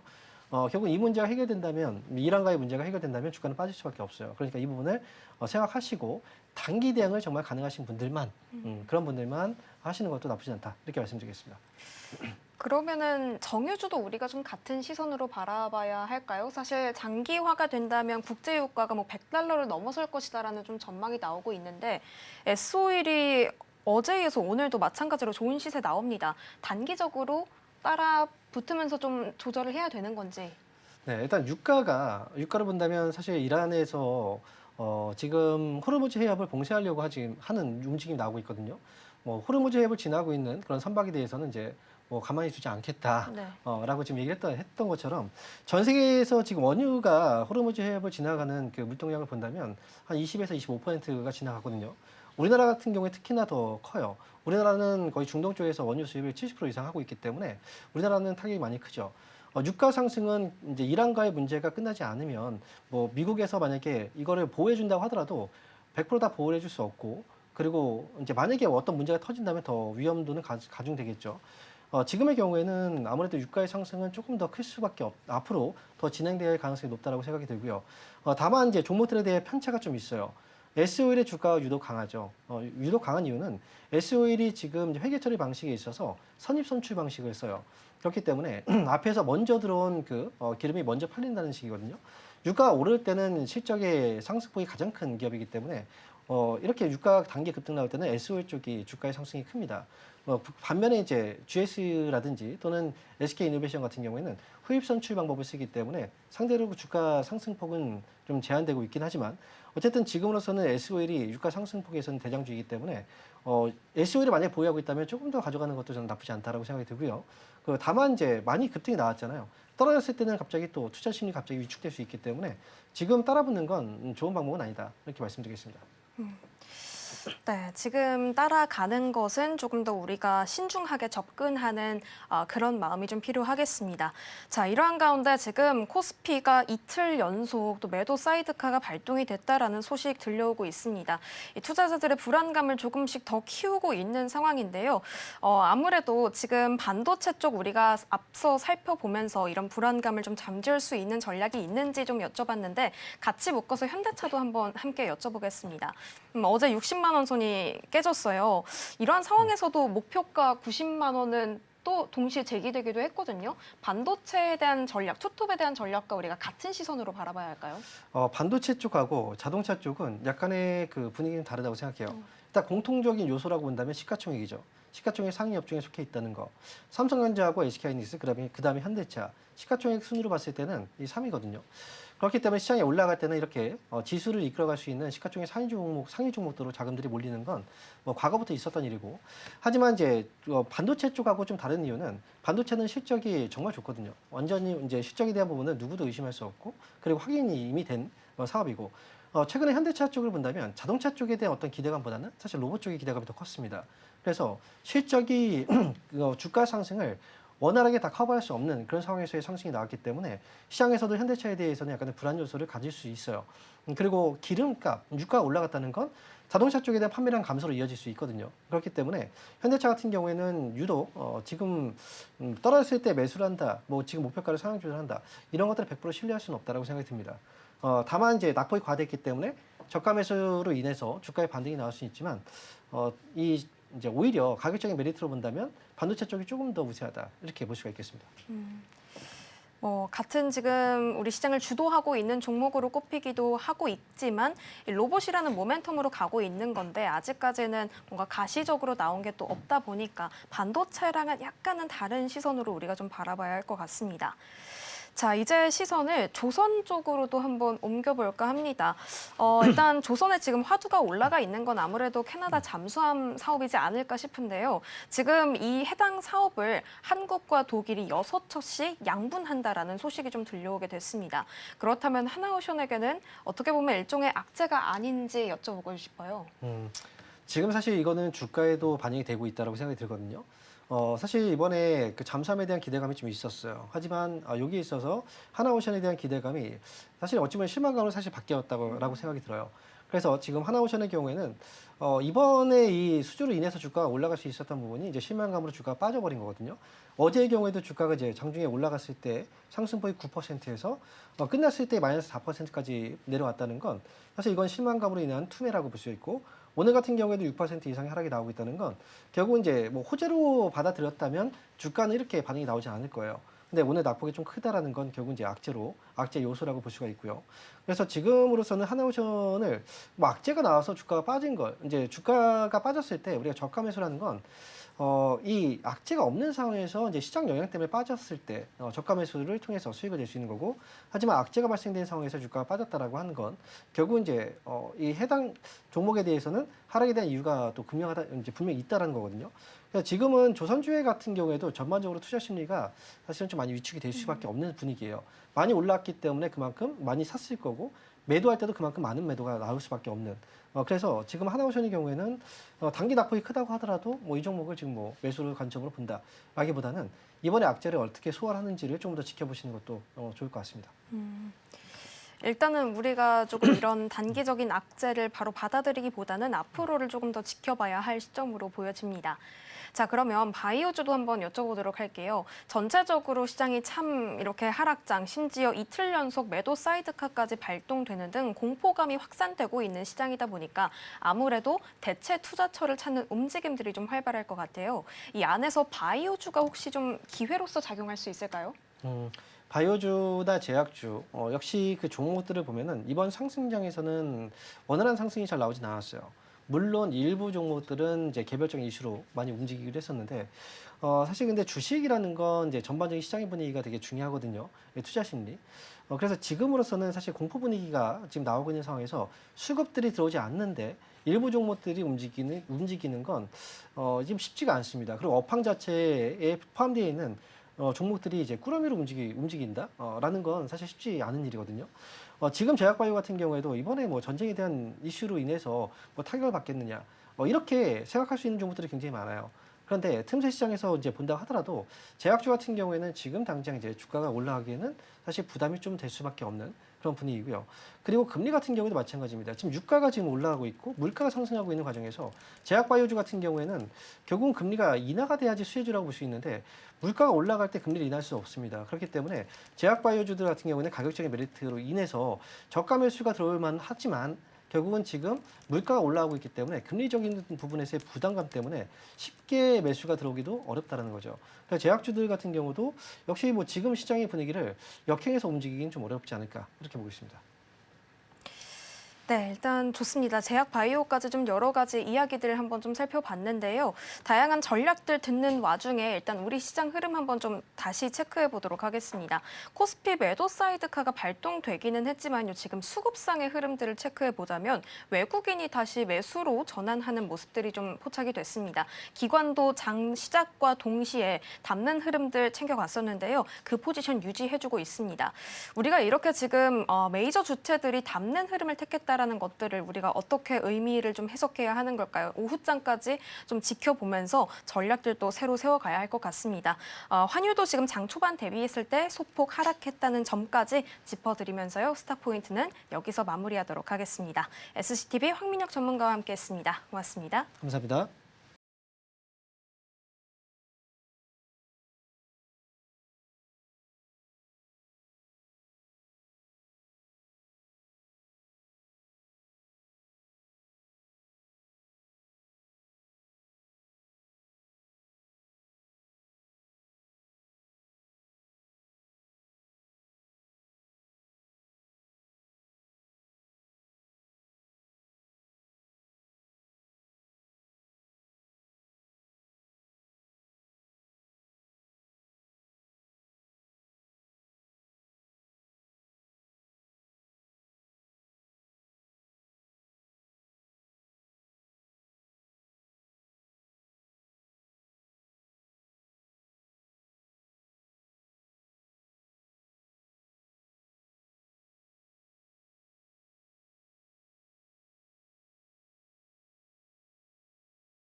네, 계속해서 캐스팅 콜로 이어가 보도록 하겠습니다. 오늘 도움 말씀에는 YG경제연구소 차용주 소장 자리해 주셨습니다. 소장님 어서 오세요. 안녕하십니까? 네, 일단 오늘 시장 분위기 먼저 좀 보겠습니다. 오늘 9시 5분 시작하자마자 이란 쇼크의 연이틀 매도 사이드카가 코스피 쪽에서 발동을 좀 했는데요. 다행히 좀 많이 만회를 했습니다. 코스피가 3%, 코스닥도 마찬가지고요. 외국인과 기관 쪽에서 좀 들어와주는 분위기가 일단 좀 확인되고 있습니다. 공습 여파가 지수에 미치는 영향이 어딘지 전반적인 분위기랑 같이 좀 여쭤보겠습니다. 이게 어제 하루 떨어지고 오늘도 일단 추가적으로 하락을 하고 있는 상황이라서 이걸 기회로 봐야 될지 경고로 봐야 될지 일단 제 기준에서는 약간 좀 과도했다 싶긴 하거든요. 어떻게 보세요?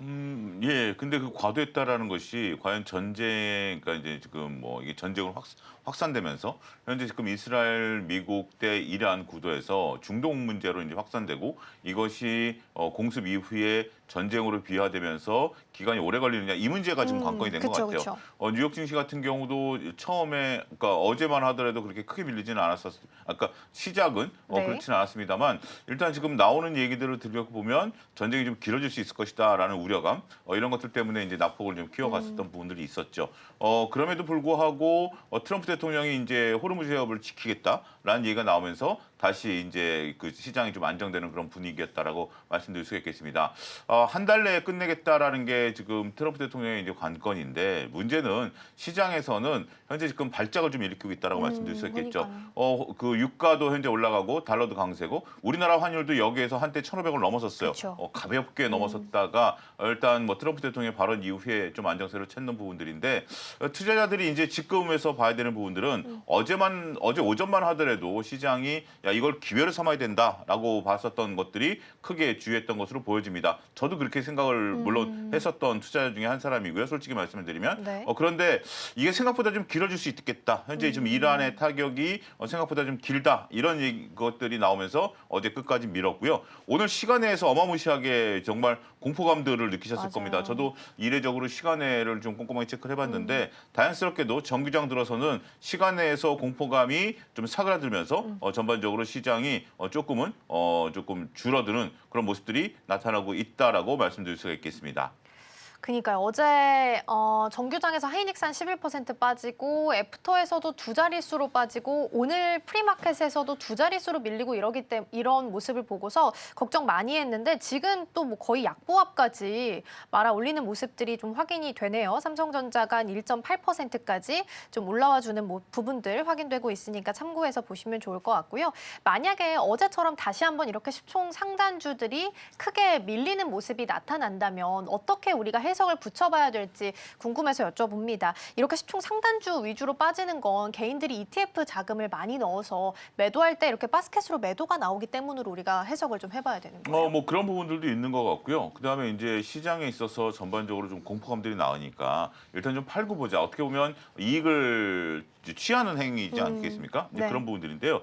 지금 이제 그 부분보다 더 급한 것은 네. 지금 S-오일과 LG 넥스원이 지금 장대 음봉을 나타내기 시작했습니다.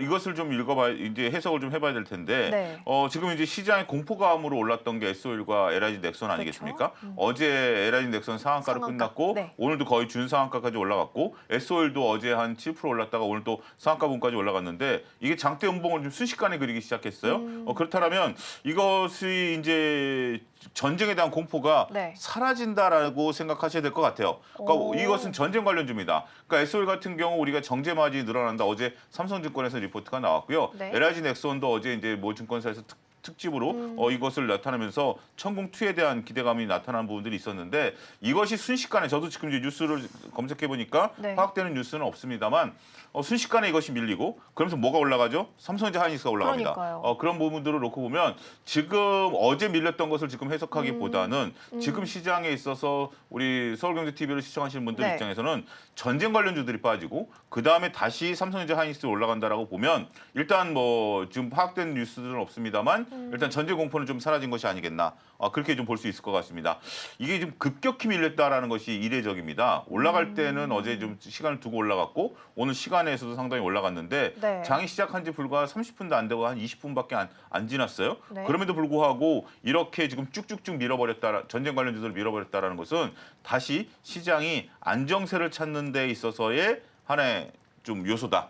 그러니까 충분히 이틀 동안에 뭐 수익을 낼 수 있는 분들은 내셨기 때문에 지금 만약에 이쪽을 갖고 계신 분들은 어떡하느냐라고 본다라면 네. 지금 이제 단기간에 올랐던 부분들이고 아직 수익 구간이다라면 한번 정리를 하시는 것을 고려해 보셔야 되겠고 그다음에 이제 삼성전자 하이닉스 같은 경우는 네. 일단 삼성전자가 19만 원 선, 하이닉스가 94만 원 선까지 빠르게 올라왔기 때문에 분할 매수 저가 분할 매수 관점의 접근이 유효할 수 있겠다. 이렇게 좀 해석을 좀 해드릴 수가 있을 것 같습니다. 와, 말씀해 주신 것처럼 전쟁 리스크가 어느 정도 위험에 대한 공포가 좀 해소돼서인지 반도체 투톱이 굉장히 빠르게 오릅니다. 지금 SK 하이닉스 플러스권으로 돌아섰고요. 1.1% 오르면서 95만 원 선으로 회복하고 있는 부분들 확인되고 있습니다. 삼성전자도 약보합까지 올라와서 오후장에 또 플러스권으로 돌아설 가능성 또한 어느 정도 좀 점쳐지지 않나 싶습니다.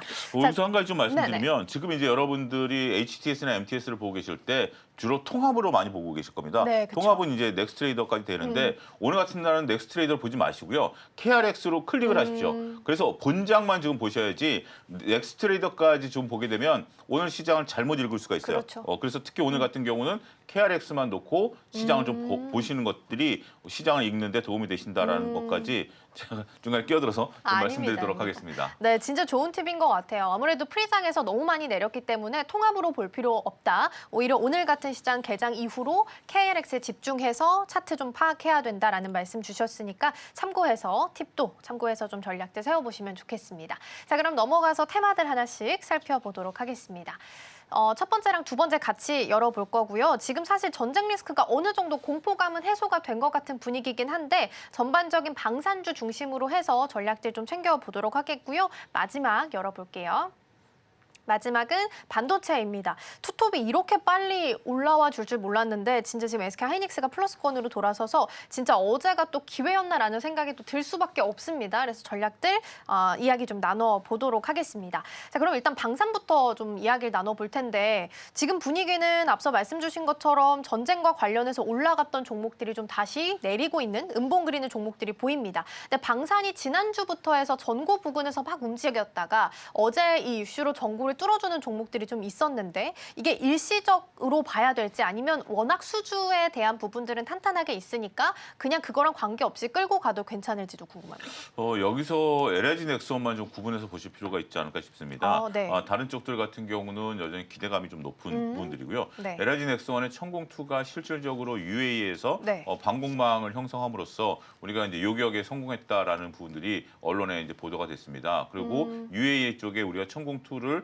계속해서 납품할 수 있는데요. 이게 이제 무슨 얘기냐면 우리가 이제 이란이 반격에 나서면서 중동 각 지역으로 미사일을 발사하고 드론을 발사하지 않았습니까? 그래서 이제 쉽게 얘기하면 날아오는 드론과 미사일을 이제 요격을 해야 되는데 네. 우리 천공2가 그런 어떤 패트리어트 미사일을 대체할 수 있는 그러니까 여러분들 패트리어트 미사일은 조금 연세 드신 분들은 우리나라 영공을 방해하는 그러니까 하늘을 방어하는 미국의 중요한 자산임을 잘 알고 계실 겁니다. 근데 이제 그게 굉장히 좀 비싸고요.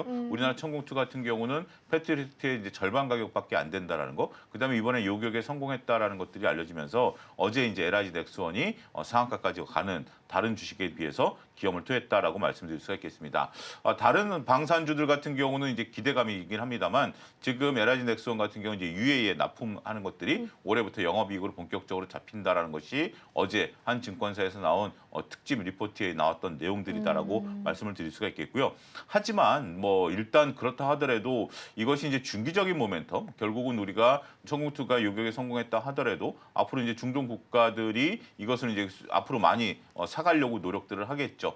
그런 부분들은 이제 중기적으로 이루어지는 부분들입니다. 그런데 어제 오늘 주가가 너무 많이 올랐고 특히 오늘 주식시장의 변동성이 나타나기 시작하면서 지금 또다시 밑꼬리를 달기 시작했습니다. 오히려 이걸 매수 기회로 보시면 저는 조금 오산일 수 있겠다. 오히려 그러니까 올라올 때마다 조금 정리하는 것으로 네. 보시고 이렇게 우리가 이벤트로 올랐던 주식 같은 경우는 다시 제자리를 찾아가는 경우가 많습니다. 그러니까 실적이 좋았던 반도체 뒤에 가서 얘기하겠습니다. 반도체는 빠지면 올라올 수 있는 거지만 우리가 방산주 같은 경우 이벤트로 올랐다라면 다시 또 제자리로 찾아갈 수 있는 조정을 받을 가능성이 있다라고 말씀드릴 수 있겠죠. 그리고 나서 나중에 실적 베이스로 올라갈 수 있는 겁니다. 여러분들 방산주를 보실 때 오늘 SO일도 같이 보셨으면 좋겠습니다. SO일 같은 경우 어제 이제 삼성증권에서 나온 리포트를 보면 정제 마진에 대한 부분들 전쟁 리스크가 커지면 아시아 지역에서 정제를 많이 할 것이고 그런 부분에 대한 영업이익이 증가할 것이다라는 얘기가 나왔는데요. 같이 움직였습니다. 네, 그래서 맞아요. 같이 움직였기 때문에 오늘 빠져도 같이 빠집니다. 그래서 만약에 어느 한쪽이 먼저 움직이게 되면 주가가 좀 올라올 때 둘 다 정리 관점에서 좀 보시고 중기적으로 보시고 둘이 같이 밀리면 일단 뭐 빠르게 일단 이익을 확정한다라든지 만약에 오늘 조금 높이 잡으셨다라면 조금 리스크를 좀 줄일 수 있는 방법 이런 부분들로 대응을 하는 것들이 적절하지 않을까 그렇게 좀 말씀드릴 수가 있겠습니다. LIG넥스원과 SO일은 조금 더 구분해서 보실 필요가 있겠다라는 부분으로 정리해 보고요. 그럼 수장님, 흥구석유가 지금 한 20%대고 한국석유가 18, 19%, 중앙에너비스도 한 24% 오르면서 상한가에 이탈을 하기는 했습니다. 근데 이렇게 작은 종목들을 가지고 계셨던 분들은 아직까지는 그래도 플러스권이기는 한데 네. 반등 줄 때 이렇게 좀 나오는 전략도 그럼 필요한 건가요? 그렇죠. 뭐 이런 것들이 지금 이제 만약에 트럼프 대통령 얘기대로 네. 이란과의 어떤 전쟁 리스크가 갑자기 사라지게 된다라면 주가는 다시 제자리로 갈 수밖에 없는 부분들이죠. 물론 전쟁이 확산된다 하더라도 네. 이들이 실질적으로 이익을 볼 수 있는 부분들은 그렇게 크지는 않다라고 저는 생각을 합니다. 따라서 이런 것들은 올라올 때 우리 작은 주식들은 기분 좋은 매도를 하실 수 있는 거 아니겠습니까? 이익을 충분히 챙기고 챙기는 것이 서로 여기서 한 번 더 간다 하더라도 네. 지금은 이제 여기서 한 번씩 더 갈 때마다 리스크는 배가가 됩니다. 그런 부분들이기 때문에 적절하게 이익을 챙기시는 것도 하나의 전략이 될 수 있는 부분들이 아니겠나 말씀드릴 수 있겠습니다. 네, 이런 작은 종목들은 오히려 반등 줄 때 기분 좋게 차익하면서 나오자라는 말씀을 주셨으니까 참고해 보시면 좋겠고요.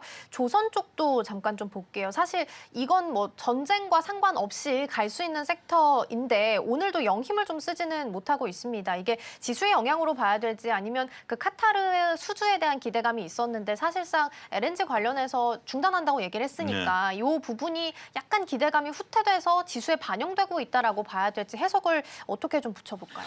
일단 지금 뭐 캐나다 잠수함 문제도 있고요. 근데 잠수함은 투트랙으로는 안 갈 것 같아요. 왜냐하면 유지보수 비용이 이제 다르니까 그 네. 내용을 보셔야 될 거 이제 네네. 독일과 나눈다라는 것들은 맞아요. 그러면 뭐 6척은 독일식으로 고쳐야 되고 그러면 우리가 예를 들어서 뭐 잠수함이 들어가는 네네. 잠만경 같은 경우 부품을 2개 갖고 있어야 되잖아요. 근데 하나만 갖고 있어도 되는데 굳이 2개를 갖고 있어야 되는 예를 들자면 이제 그런 네네. 겁니다. 그런 거기 때문에 쉽지는 않을 것이고 여러 개를 한꺼번에 많이 줘야 또 깎을 수도 있는 거죠. 굳이 경쟁 입찰을 할 필요는 없겠다. 네. 저는 생각을 하고 조선주 같은 경우 어제 이제 호르무즈 해협 봉쇄가 나오면서 기대감들이 좀 있으셨을 겁니다만 오히려 HMM과 조선주들을 전쟁 관련해서 같이 보셔야 됩니다. 지금 HMM도 지금 크게 밀리고 있는데요. 네, 맞아요. 특히 이제 어제 호르무즈 해협이 이제 봉쇄가 되면서 조선에 대한 선박 수요가 늘어날 것이다라고 일부 투자자들이 보셨습니다만 전혀 움직이지 않았죠. 그렇지만 이제 오히려 수주가 취소됨으로써 지금 현재 오히려 주가가 좀 빠지는 그런 부분들이 됐고 그 다음에 이제 호르무즈 해협이 봉쇄가 되면 운임료가 올라가니까 HMM이 어제 굉장히 좀 강한 흐름을 좀 보였고 페노션도 강한 흐름을 보였습니다만 오늘 역시 조금 이것도 같이 밀리는 것들을 봐도 이거는 이제 트럼프 대통령이 그 운행을 보장한다라고 했으니까 미군과 동행하겠다라고 했으니까 당연히 빠지는 부분들이다라고 말씀드릴 수 있겠죠. 전쟁 관련주들이 오늘은 좀 다 밀리고 있고 시장에서 보면 지금 뭐 저희가 방송한 지 불과 10여 분밖에 지나지 않았습니다만 네. SO일, LIG넥스원이 또 밑거리를 다니까 또 하이닉스는 또 마이너스로 돌아섰어요. 앞서거니 뒤서거니 하는 부분들인 것 같아요. 그러니까 여러분들이 그런 어떤 포인트, 나머지 주식들은 아직까지는 좀 눈치 보기 있는 것 같습니다. 전반적으로 조금 어느 정도 조정세를 좀 나타내고 있는 상황에서 눈치 보기가 좀 이루어지고 있는 것 같고 네. 오후 들어서 방향성이 결정될 것으로 보여지고 있습니다. 오후 들어서 만약에 전쟁 관련이 다시 올라간다라면 삼성전자 하이닉스가 좀 조정을 받을 텐데 지금 오늘 보여줬던 힘에서 느끼셔야 될 것들을 놓고 보면 네. 조선주를 필두해서 다른 종목들은 일단 조금 관망을 하자. 지금은 관망하는 것이 우세할 수밖에 없겠다라고 말씀드릴 수가 있겠고 지금 이제 제가 시장을 보면서 말씀드릴 수밖에 없기 때문에 좀 여러 가지로 복합적으로 말씀드리는데 반도체와 전쟁 관련주들은 서로 상극이다. 서로 한쪽이 올라가면 한쪽이 빠지고 한쪽이 빠지면 한쪽이 올라가지만 역시 저는 믿을 수 있는 것은 펀드멘탈이 살아있는 반도체 쪽이다라고 말씀드릴 수 있겠고 나머지들은 네. 조선주가 됐던 우리 뭐 자동차가 됐던 네. 나머지 종목들은 이들의 방향성이 결정될 때까지 지금 예단하기는 어렵다. 이렇게 정리를 해드릴 수 있을 것 같습니다. 네, 완벽하게 정리해 주신 것 같아요. 반도체랑 전쟁과 관련한 종목들 수급의 교차가 나타나니까 이동을 어디로 하는지 보셔야 되고 이 외의 섹터에 대해서는 관망하는 자세가 필요하다라는 부분으로 정리해 보고요. 그럼에도 불구하고 펀더가 튼튼한 반도체 쪽으로 좀 넘어가 보겠습니다. 지난주만 해도 우리가 막 34만 원, 170만 원 이야기하다가 지금 뭐 마디 주가 이탈은 당연히 나타난 상황이에요. 근데 앞서 말씀 주신 것처럼 반도체는 변한 건 아무것도 없거든요. 그러면 우리가 앞으로 시나리오를 어떻게 좀 그려가야 돼요? 저는 그러니까 이제 지금 시장에 있어서 여러분들이 가장 듣고 싶어 하시는 건데 거기 기준점을 말씀드리면 펀드멘탈이 살아있는 반도체는 네. 여전히 이제 분할 매수 관점에 접근 유효하다. 그렇지만 기대감이 높았던 주식에 대해서는 조금 피하자. 기대감이 높았던 건 전쟁 관련주라든지 네. 아니면 앞으로 우리 미래를 바꿀 것이다라고 했었던 것들 이런 것들을 좀 구분할 필요가 있는 거죠. 삼성전자 하이닉스가 전쟁이 난다라고 그래서 전쟁이 이제 중동 전쟁이 격화된다 한 거고 만약에 원유의 공급에 차질이 생긴다라고 그래서 삼성전자 하이닉스의 DRAM과 HBM 수요가 사라질까요? 이 부분에 대해서는 뭐 그렇죠. 전혀 그런 부분들은 없는 거죠. 특히 이제 지금 오늘 또 아침에 뉴스를 보니까 UAE에 있는 아마존 데이터 센터가 드론 공격을 받았다고 합니다. 이것도 이제 앞으로 이제 전략 자산이 돼버린 거죠. 일단 뭐 파괴가 이루어지면 또 새로운 어떤 설비에 대한 부분들이 이루어질 수밖에 없는 안타까운 현실도 우리가 좀 볼 수 있게 하겠습니다만 그것 때문에 주식을 산다라기보다는 우리가 데이터 센터에 대한 확장은 늘어날 수 있는 거고 그러면 펀드멘탈이 흔들렸나라는 부분들을 놓고 보면 펀드멘탈이 흔들린 건 아니죠. 펀드멘탈이 흔들린 건 아니기 때문에 오히려 지금 삼성전자 같이 뭐 19만 원 이하, SK 하이닉스 같은 게 90만 원대라면 저는 충분히 매력적인 가격대다. 오히려 그렇게 볼 수 있는 거죠. 워렌 버핏이 그런 얘기를 했죠. 좋은 주식을 사라. 단 싸게 사라. 싸게 사라라는 건데 싸게 살 때는 아이러니하게 외부 네. 변수에 따라서 주가 변동성이 있을 때입니다. 내부 변동성에 따라 주가가 밀리지는 않죠. 왜냐하면 좋은 주식은 계속해서 우상향하는 모습들을 보이기 때문에 이렇게 외부 변동성이 생겼을 때 주가가 하락하는 것들을 이용할 필요가 있다라고 말씀드릴 수가 있겠습니다. 오늘 뭐 전쟁 관련주들을 앞서 말씀드려서 서로 간에 앞서거니 뒤서거니 하는 부분들은 있는데요. 저는 여기서 이길 수 있는 것은 오히려 반도체다라고 생각을 합니다. 왜냐하면 지금 전쟁 관련주들은 거래량이 빠르게 늘어나고 있으면서 밑꼬리를 달면서 끌어올리고 있는데 네. 이들은 펀드멘탈이 아니라 기대감이죠. 그쵸. 기대감으로 끌어올리는 거고 오히려 삼성전자 하이닉스 같은 경우는 거래량이 늘면서 물량들을 받아내고 있다라고 저는 생각을 합니다. 지금 이제 삼성전자 같은 경우 18만 원을 깨지 않고 하이닉스 같은 경우 90만 원을 깨지 않는다라면 오히려 받아내고 있는 거죠. 받아내고 있는 거랑 끌어올리는 거랑은 받아내는 것이 오히려 더 맷집이 좋아질 수도 있다라고 저는 생각을 합니다. 그래서 그런 부분들을 여러분들이 잘 고려하시면서 보실 필요가 있지 않을까. 결국 믿을 수 있는 것은 주식시장에서 실적이죠. 실적을 믿지 않는다라면 주식시장에서 우리가 기준점을 삼을 수 있는 것은 아무것도 없습니다. 네. 그거는 이제 비트코인과 같은 기대감에 대한 부분들인데요. 결국은 실적을 믿는다라면 오히려 반도체를 분할 매수 관점의 접근이 유효할 수 있겠다. 그럼 파는 사람들은 누구냐라고 본다라면 파는 이유는 여러 가지가 있겠죠. 뭐 자금이 필요한다라든지 아니면 밑에서 불안감을 느낀다라는 부분들이 있는데 네. 원래 가치 투자자들은 일반 투자자들이 불안감을 느낄 때 그 물량을 받아내는 것이 가치 투자자지 누구는 팔기 때문에 나는 가치 투자를 하지 않겠다라고 생각하는 것은 그거는 조금 오산이다 이렇게 평가를 드릴 수가 있겠습니다. 그러면 반도체 투톱을 살까 말까 고민하시는 분들에게는 굉장히 좋은 한마디가 될 수 있을 것 같습니다. 외부 변동성으로 인해서 주가가 하락을 했을 때 오히려 싸게 살 수 있는 기회로 이용해 보셔도 좋지 않을까 싶습니다. 말씀 주신 것처럼 계속 수급이 왔다 갔다 하다 보니까 지금 다시 반도체 투톱이 마이너스 쪽으로 하방 쪽으로 좀 열린 모습도 확인되고 있으니까 참고해 보시고요. 삼성전자랑 우선주도 좀 비교해 보고 싶어요. 제가 어제 종가 기준으로 괴리율을 좀 계산을 해보니까 한 32.5%가 나오더라고요. 그래서 우선주에 대한 매력도도 고민하시는 분들한테는 어떻게 좀 말씀 주실 수 있을까요? 글쎄요. 뭐 지금 이제 우선주가 30% 정도 괴리율이 있다라는 것은 네. 저는 적정 괴리율이다라고 좀 말씀드릴 수가 그래요? 있습니다. 왜냐하면 원래는 이제 미국 같은 경우는 우선주가 본주보다 네. 좀 높은 경우가 있습니다만 우리는 한 30% 정도 괴리율이 좀 있어요.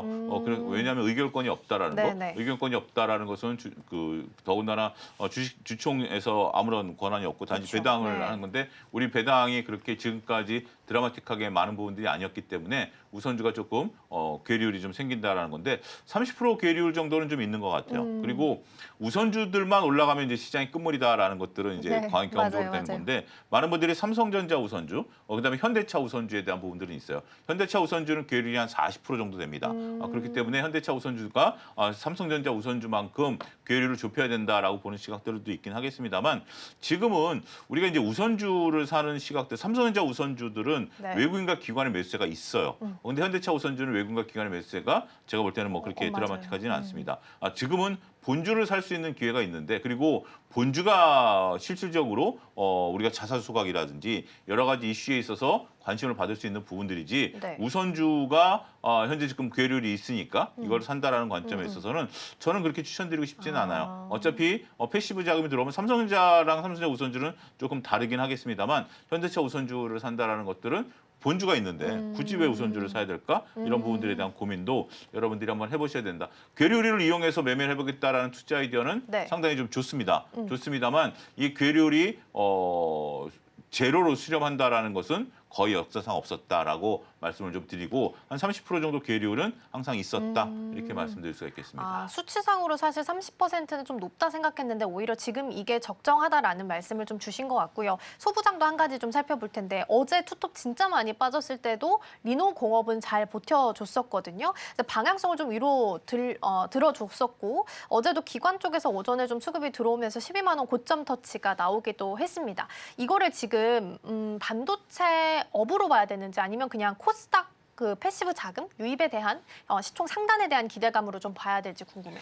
둘 다다라고 말씀드릴 수가 있겠습니다. 그러니까 코스피 시장에서는 삼성전자, 네. 코스닥 시장에서는 리노공업이죠. 리노공업이 시가총액이 가장 높다 보니까 네. 그런 부분들에 있어서 패시브 자금이 좀 같이 들어왔다라고 말씀드릴 수가 있겠죠. 그리고 업황 같은 경우도 좋죠. 우리가 이제 리노핀에 네. 대한 어떤 전반적인 업황에 대한 기대감들이 높은데 지금은 우리가 쉽게 매매하기 어려운 것 같아요. 그러니까 이제 어제 이제 눈에 좀 들어왔던 부분들이 어제 외국인과 기관들이 샀던 부분들이 있는데 오늘은 아직 모르겠습니다. 좀 네. 시간을 좀 봐야 되겠습니다만 어제 거래량이 상당히 이제 이례적으로 많았다라는 분들, 그렇지만 윗꼬리를 달았다라는 분들 놓고 보면 많은 수량을 지금 들어가기는 어려울 것 같아요. 특히 삼성전자가 지금 이제 주가가 조정을 좀 받음으로써 오히려 매력적인 가격대로 삼성전자 지금 5%까지 밀리면서 매력적인 가격대로 좀 보이고 있기 때문에 그런 것들을 감안하게 된다라면 오히려 리노업에 대한 부분들은 네. 어제는 하나의 어떤 좀 다른 관점이 있긴 했겠습니다만 오늘은 삼성전자 본주를 볼 필요가 있지 않겠는가 말씀드릴 수 있겠습니다. 그렇군요. 오늘도 시총 코스닥에서 1위부터 25위 쭉 내리는 상황 속에서도 리노공업은 그래도 한 강보합 정도, 지금 일단 1.5% 정도 ISC랑 같이 올라오는 부분 확인되고 있으니까 참고해서 보시면 좋겠습니다. 오히려 전쟁 리스크와 반도체 사이에서 수급이 오가고 있다. 오후장까지 잘 지켜보자라는 조언의 말씀 주셨으니까 전략 챙기실 때 참고해 보시면 좋겠습니다. 수장님과는 여기서 마무리하겠습니다. 오늘 말씀 고맙습니다.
네, 이 시각 시황센터입니다. 파죽지세로 오르던 국내 증시가 전쟁이라는 돌발 변수에 속수무책으로 당하고 있습니다. 어제 양대지수 역대급 큰 폭으로 하락하면서 검은 화요일을 맞이하게 됐습니다. 중동 지정학적 불안과 코스피 차익 실현 심리까지 겹치면서 어제 코스피가 6천선을 내주게 됐습니다. 또 어제 장중에 매도 사이드카가 발동되기도 했었죠. 사상 최대 낙폭을 계속해서 그려내고 있는데요. 환율까지도 야간 거래에서는 마의 1,500 4,500원까지 넘어서게 됐습니다. 글로벌 금융위기 이후에 17년 만인데요. 또 간밤에 뉴욕 증시도 3대 지수 모두 하락으로 마무리하게 됐습니다. 미국과 이스라엘의 이란 공습 이후에 이 사태가 중동 전역으로 확산될 수 있다라는 우려가 커지게 됐습니다. 어제는 그래도 뉴욕 증시가 선방했음에도 우리 증시가 크게 빠졌다 보니까 오늘 뉴욕 증시가 한 번 더 하락하다 보니까 우리 증시는 더 크게 빠지지 않을까라는 우려가 제기되고 있는데요. 오늘 양시장 지수부터 살펴보도록 하겠습니다. 네, 우선 코스피와 코스닥 오늘도 마찬가지로 굉장히 큰 낙폭 그리고 있습니다. 코스피 같은 경우에는 개장 직후에 6%대 넘게 급락하면서 이틀 연속으로 매도 사이드카가 발동되기도 했습니다. 오늘도 코스피가 현시가 5.2%대 하락하면서 이제는 5,500선도 내어준 모습 확인되고 있습니다. 현시가 5,480선에서 거래가 되고 있고요. 코스닥도 현시가 5.28% 하락하면서 1,079선에서 거래되고 있습니다. 코스닥도 마찬가지로 천스닥을 좀 위협받고 있는 모습들이 체크되고 있습니다. 다음으로 수급으로 넘어가서 매매 주체별 어떻게 움직이고 있는지 확인해 보도록 하겠습니다. 네, 어제 외국인이 5조 원 넘게 매도를 했고요. 기관도 8,900억 원 가까이 매도를 했습니다. 물론 개인이 6조 원 가까이 순매수하면서 받쳐주려고 하긴 했지만요. 역부족인 모습이었죠. 네, 오늘도 코스피 시장에서 외국인이 3,188억 원 물량 던져내고 있습니다. 개인도 마찬가지로 오늘은 매도로 돌아선 모습들이 확인되고 있는데요. 현시가 950억 원가량 매도 우위 보이고 있고요. 오늘은 기관이 매수로 돌아서면서 4,200억 원가량 물량 담아내고 있습니다. 다음으로 코스닥 시장도 확인해 보겠습니다. 네, 코스닥 시장에서는 메이저 주체들이 그래도 물량을 모두 담아내주고 있습니다. 기관은 현재 2,700억 원, 외국인도 소폭이지만 578억 원 물량 담아내고 있고요. 반면에 코스닥 시장에서는 개인이 현시가 3,200억 원가량 매도 우위 보이고 있습니다. 다음으로 상승하고 있는 업종 코스피 시장부터 확인해 보겠습니다. 네, 오늘은 상승하는 업종 말고 하락하고 있는 업종으로 확인해 보겠습니다. 전반적으로 시장이 현재 굉장히 약세를 보이고 있기 때문에 우선 운수창고가 8%대 가장 큰 낙폭 그리고 있습니다. 다음으로 건설업이 7.33%, 그리고 운수장비 쪽까지도 현시각 7% 가까이 파란불 켜내고 있습니다. 어제 운송창고, 해운 모든 종목들이 굉장히 좀 차별화 장세를 보이게 됐는데요. 어제 선방했던 일부 종목들도 오늘은 좀 하락권으로 돌아서는 모습들이 연출되고 있습니다. 현시각 기계도 6.38%대, 증권과 유통업까지도 현시각 6%대 굉장히 큰 낙폭 그리고 있는 모습 확인해 보겠습니다. 네, 다음으로 코스닥 시장입니다. 네, 코스닥 시장 업종 체크해 볼 텐데요. 네, 코스닥 시장도 마찬가지로 대부분의 업종들이 현시각 하락하고 있습니다. 우선 마찬가지로 운송장비 쪽이 6.66%대, 그리고 건설도 6%대 하락 보여주고 있고요. 제약까지도 오늘은 6% 하락불 켜주고 있습니다. 네, 나머지 비금속과 금속 모두 다 오늘은 마찬가지로 파란불 켜내고 있는 모습 확인되고 있습니다. 다음으로 거래대금 상위 종목 코스피 시장부터 확인해 보겠습니다. 네, 그동안 코스피의 효자 역할을 해줬던 대형주들 위주로 해서도 어제 전반적인 모든 종목들이 굉장히 큰 낙폭을 그리게 됐습니다. 사실 반도체 호황이라는 의미가 좀 단어도 무색할 정도로 굉장히 크게 하락을 하게 됐는데요. 삼성전자와 SK하이닉스가 현시가 각각 4%대, 3%대 오늘도 큰 낙폭을 그리고 있습니다. 전쟁 불확실성으로 인해서 위험자산 회피 심리가 발현하고 있는 한편에 이런 것들이 미국 FED의 금리 인하 시기를 좀 지연할 수 있다라는 우려까지도 퍼지게 되다 보니까 필라델피아 반도체 지수 뉴욕 시장에서도 4.5%가량 빠지기도 했고요. 이 지수에 편입되어 있는 모든 종목들, 30개 종목들이 하락한 만큼 뉴욕 증시에서부터 분위기가 굉장히 좋지 않았습니다.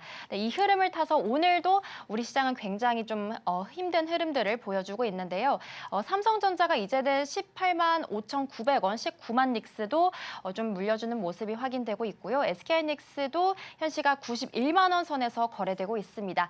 반면에 방산 쪽은 어제부터 차별화 흐름들을 보여주고 있습니다. 하나시스템이 어제 이어서 오늘도 강한 흐름 보여주고 있습니다. 어제 상한가를 달성하기도 했는데요. 오늘은 6.2%대 추가 상승불 켜내고 있습니다. 계속해서 방산 특수에 대한 수혜를 잇고 있는 종목들입니다. 특히 이번 급등 같은 경우에 하나시스템은 정부의 국방 예산 확대와 함께요. 첨단 무기 체계 수주 가능성까지 이 시장이 확산이 되다 보니까 보면 이렇게 침체되어 있던 대형주의 수급이 이 대체 투자처로 방산 쪽을 찾고 있다 보니까 자연스럽게 수급이 좀 흘러 들어가고 있는 모습 확인되고 있습니다.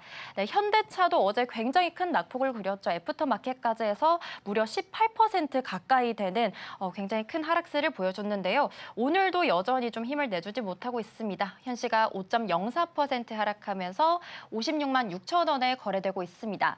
네, 방산 쪽 내에서도 일부 종목들은 좀 선전을 하고 있지만은 오늘은 차익 실현이 나오고 있는 종목들도 있습니다. 하나 에어로스페이스 같은 경우는 오전까지는 흐름이 좋았는데 오늘은 지금은 현시가 갑자기 7%대 하락세로 전환이 되면서 계속해서 좀 변동성이 깊어지고 있는 우리 시장의 모습들을 확인해 볼 수 있겠습니다. 다음으로 코스닥 시장 분위기 확인해 보겠습니다. 네, 우선 코스닥 시장에서는 어제부터 굉장히 흐름이 좋았던 석유, 가스업이 오늘도 굉장히 마찬가지로 상승 탄력 받아가고 있습니다. 흥그석유가 현 시각 거의 상한가에 근접한 수치를 기록하고 있는데요. 26%대 상승하면서 28,850원에 거래가 되고 있고요. 테크윙도 현 시각 7%대 빨간불 켜내면서 5만 5천 원에 거래되고 있습니다. 네, 에코프로도 어제 이어서 오늘도 마찬가지로 좀 힘을 잃은 모습이 나오고 있습니다. 4.39% 하락하게 됐는데요. 사실 지난주 리튬 가격에 대한 바닥을 확인을 하면서 잠시 반등에 좀 기미를 보이나 했지만 여전히 전기차 수요 둔화와 이 지정학적 리스크까지 더해지다 보니까 하락을 면치 못하는 모습들이 나오고 있습니다. 오늘도 코스닥 시장 전반적인 업종들 모두 하락불 켜내고 있고요. 리노고검이 현 시각 3%대 가까운 빨간불 켜내면서 11만 4,600원에 거래되고 있습니다. 네, 우리기술까지도 현 시각 두 자릿수 파란불 켜내면서 13% 약세 보이고 있는 모습 확인되고 있습니다. 네, 다음으로 시가총액 상위 종목 움직임 빠르게 확인해 보도록 하겠습니다. 네, 우선 어제 이어 오늘도 마찬가지 예상은 했겠지만 대부분의 종목들이 모두 약세에 위치하고 있습니다. 삼성전자, SK하이닉스가 현 시각 3%대, 2%대 약세 보여주고 있고요. 그래도 어제는 흐름이 좋았던 방산 쪽까지도 일부 종목들은 하락권으로 좀 전환한 모습이 나오고 있습니다. 하나 에어로스페이스가 현 시각 7%대 파란불 켜내고 있는 모습 확인되고 있습니다. 지금까지 시황센터에서 전해드렸습니다.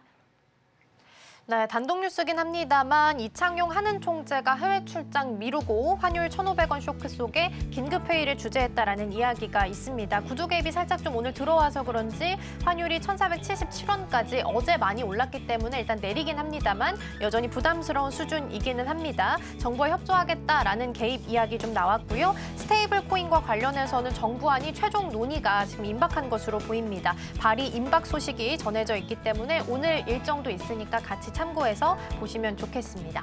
저희가 방송 중에 제공해드린 정보는 투자 판단을 위한 조언일 뿐 해당 종목의 가치와 수익률은 보장하지 않습니다. 저희는 내일 더 다양한 소식 준비해서 돌아오겠습니다. 시청해주신 여러분 고맙습니다.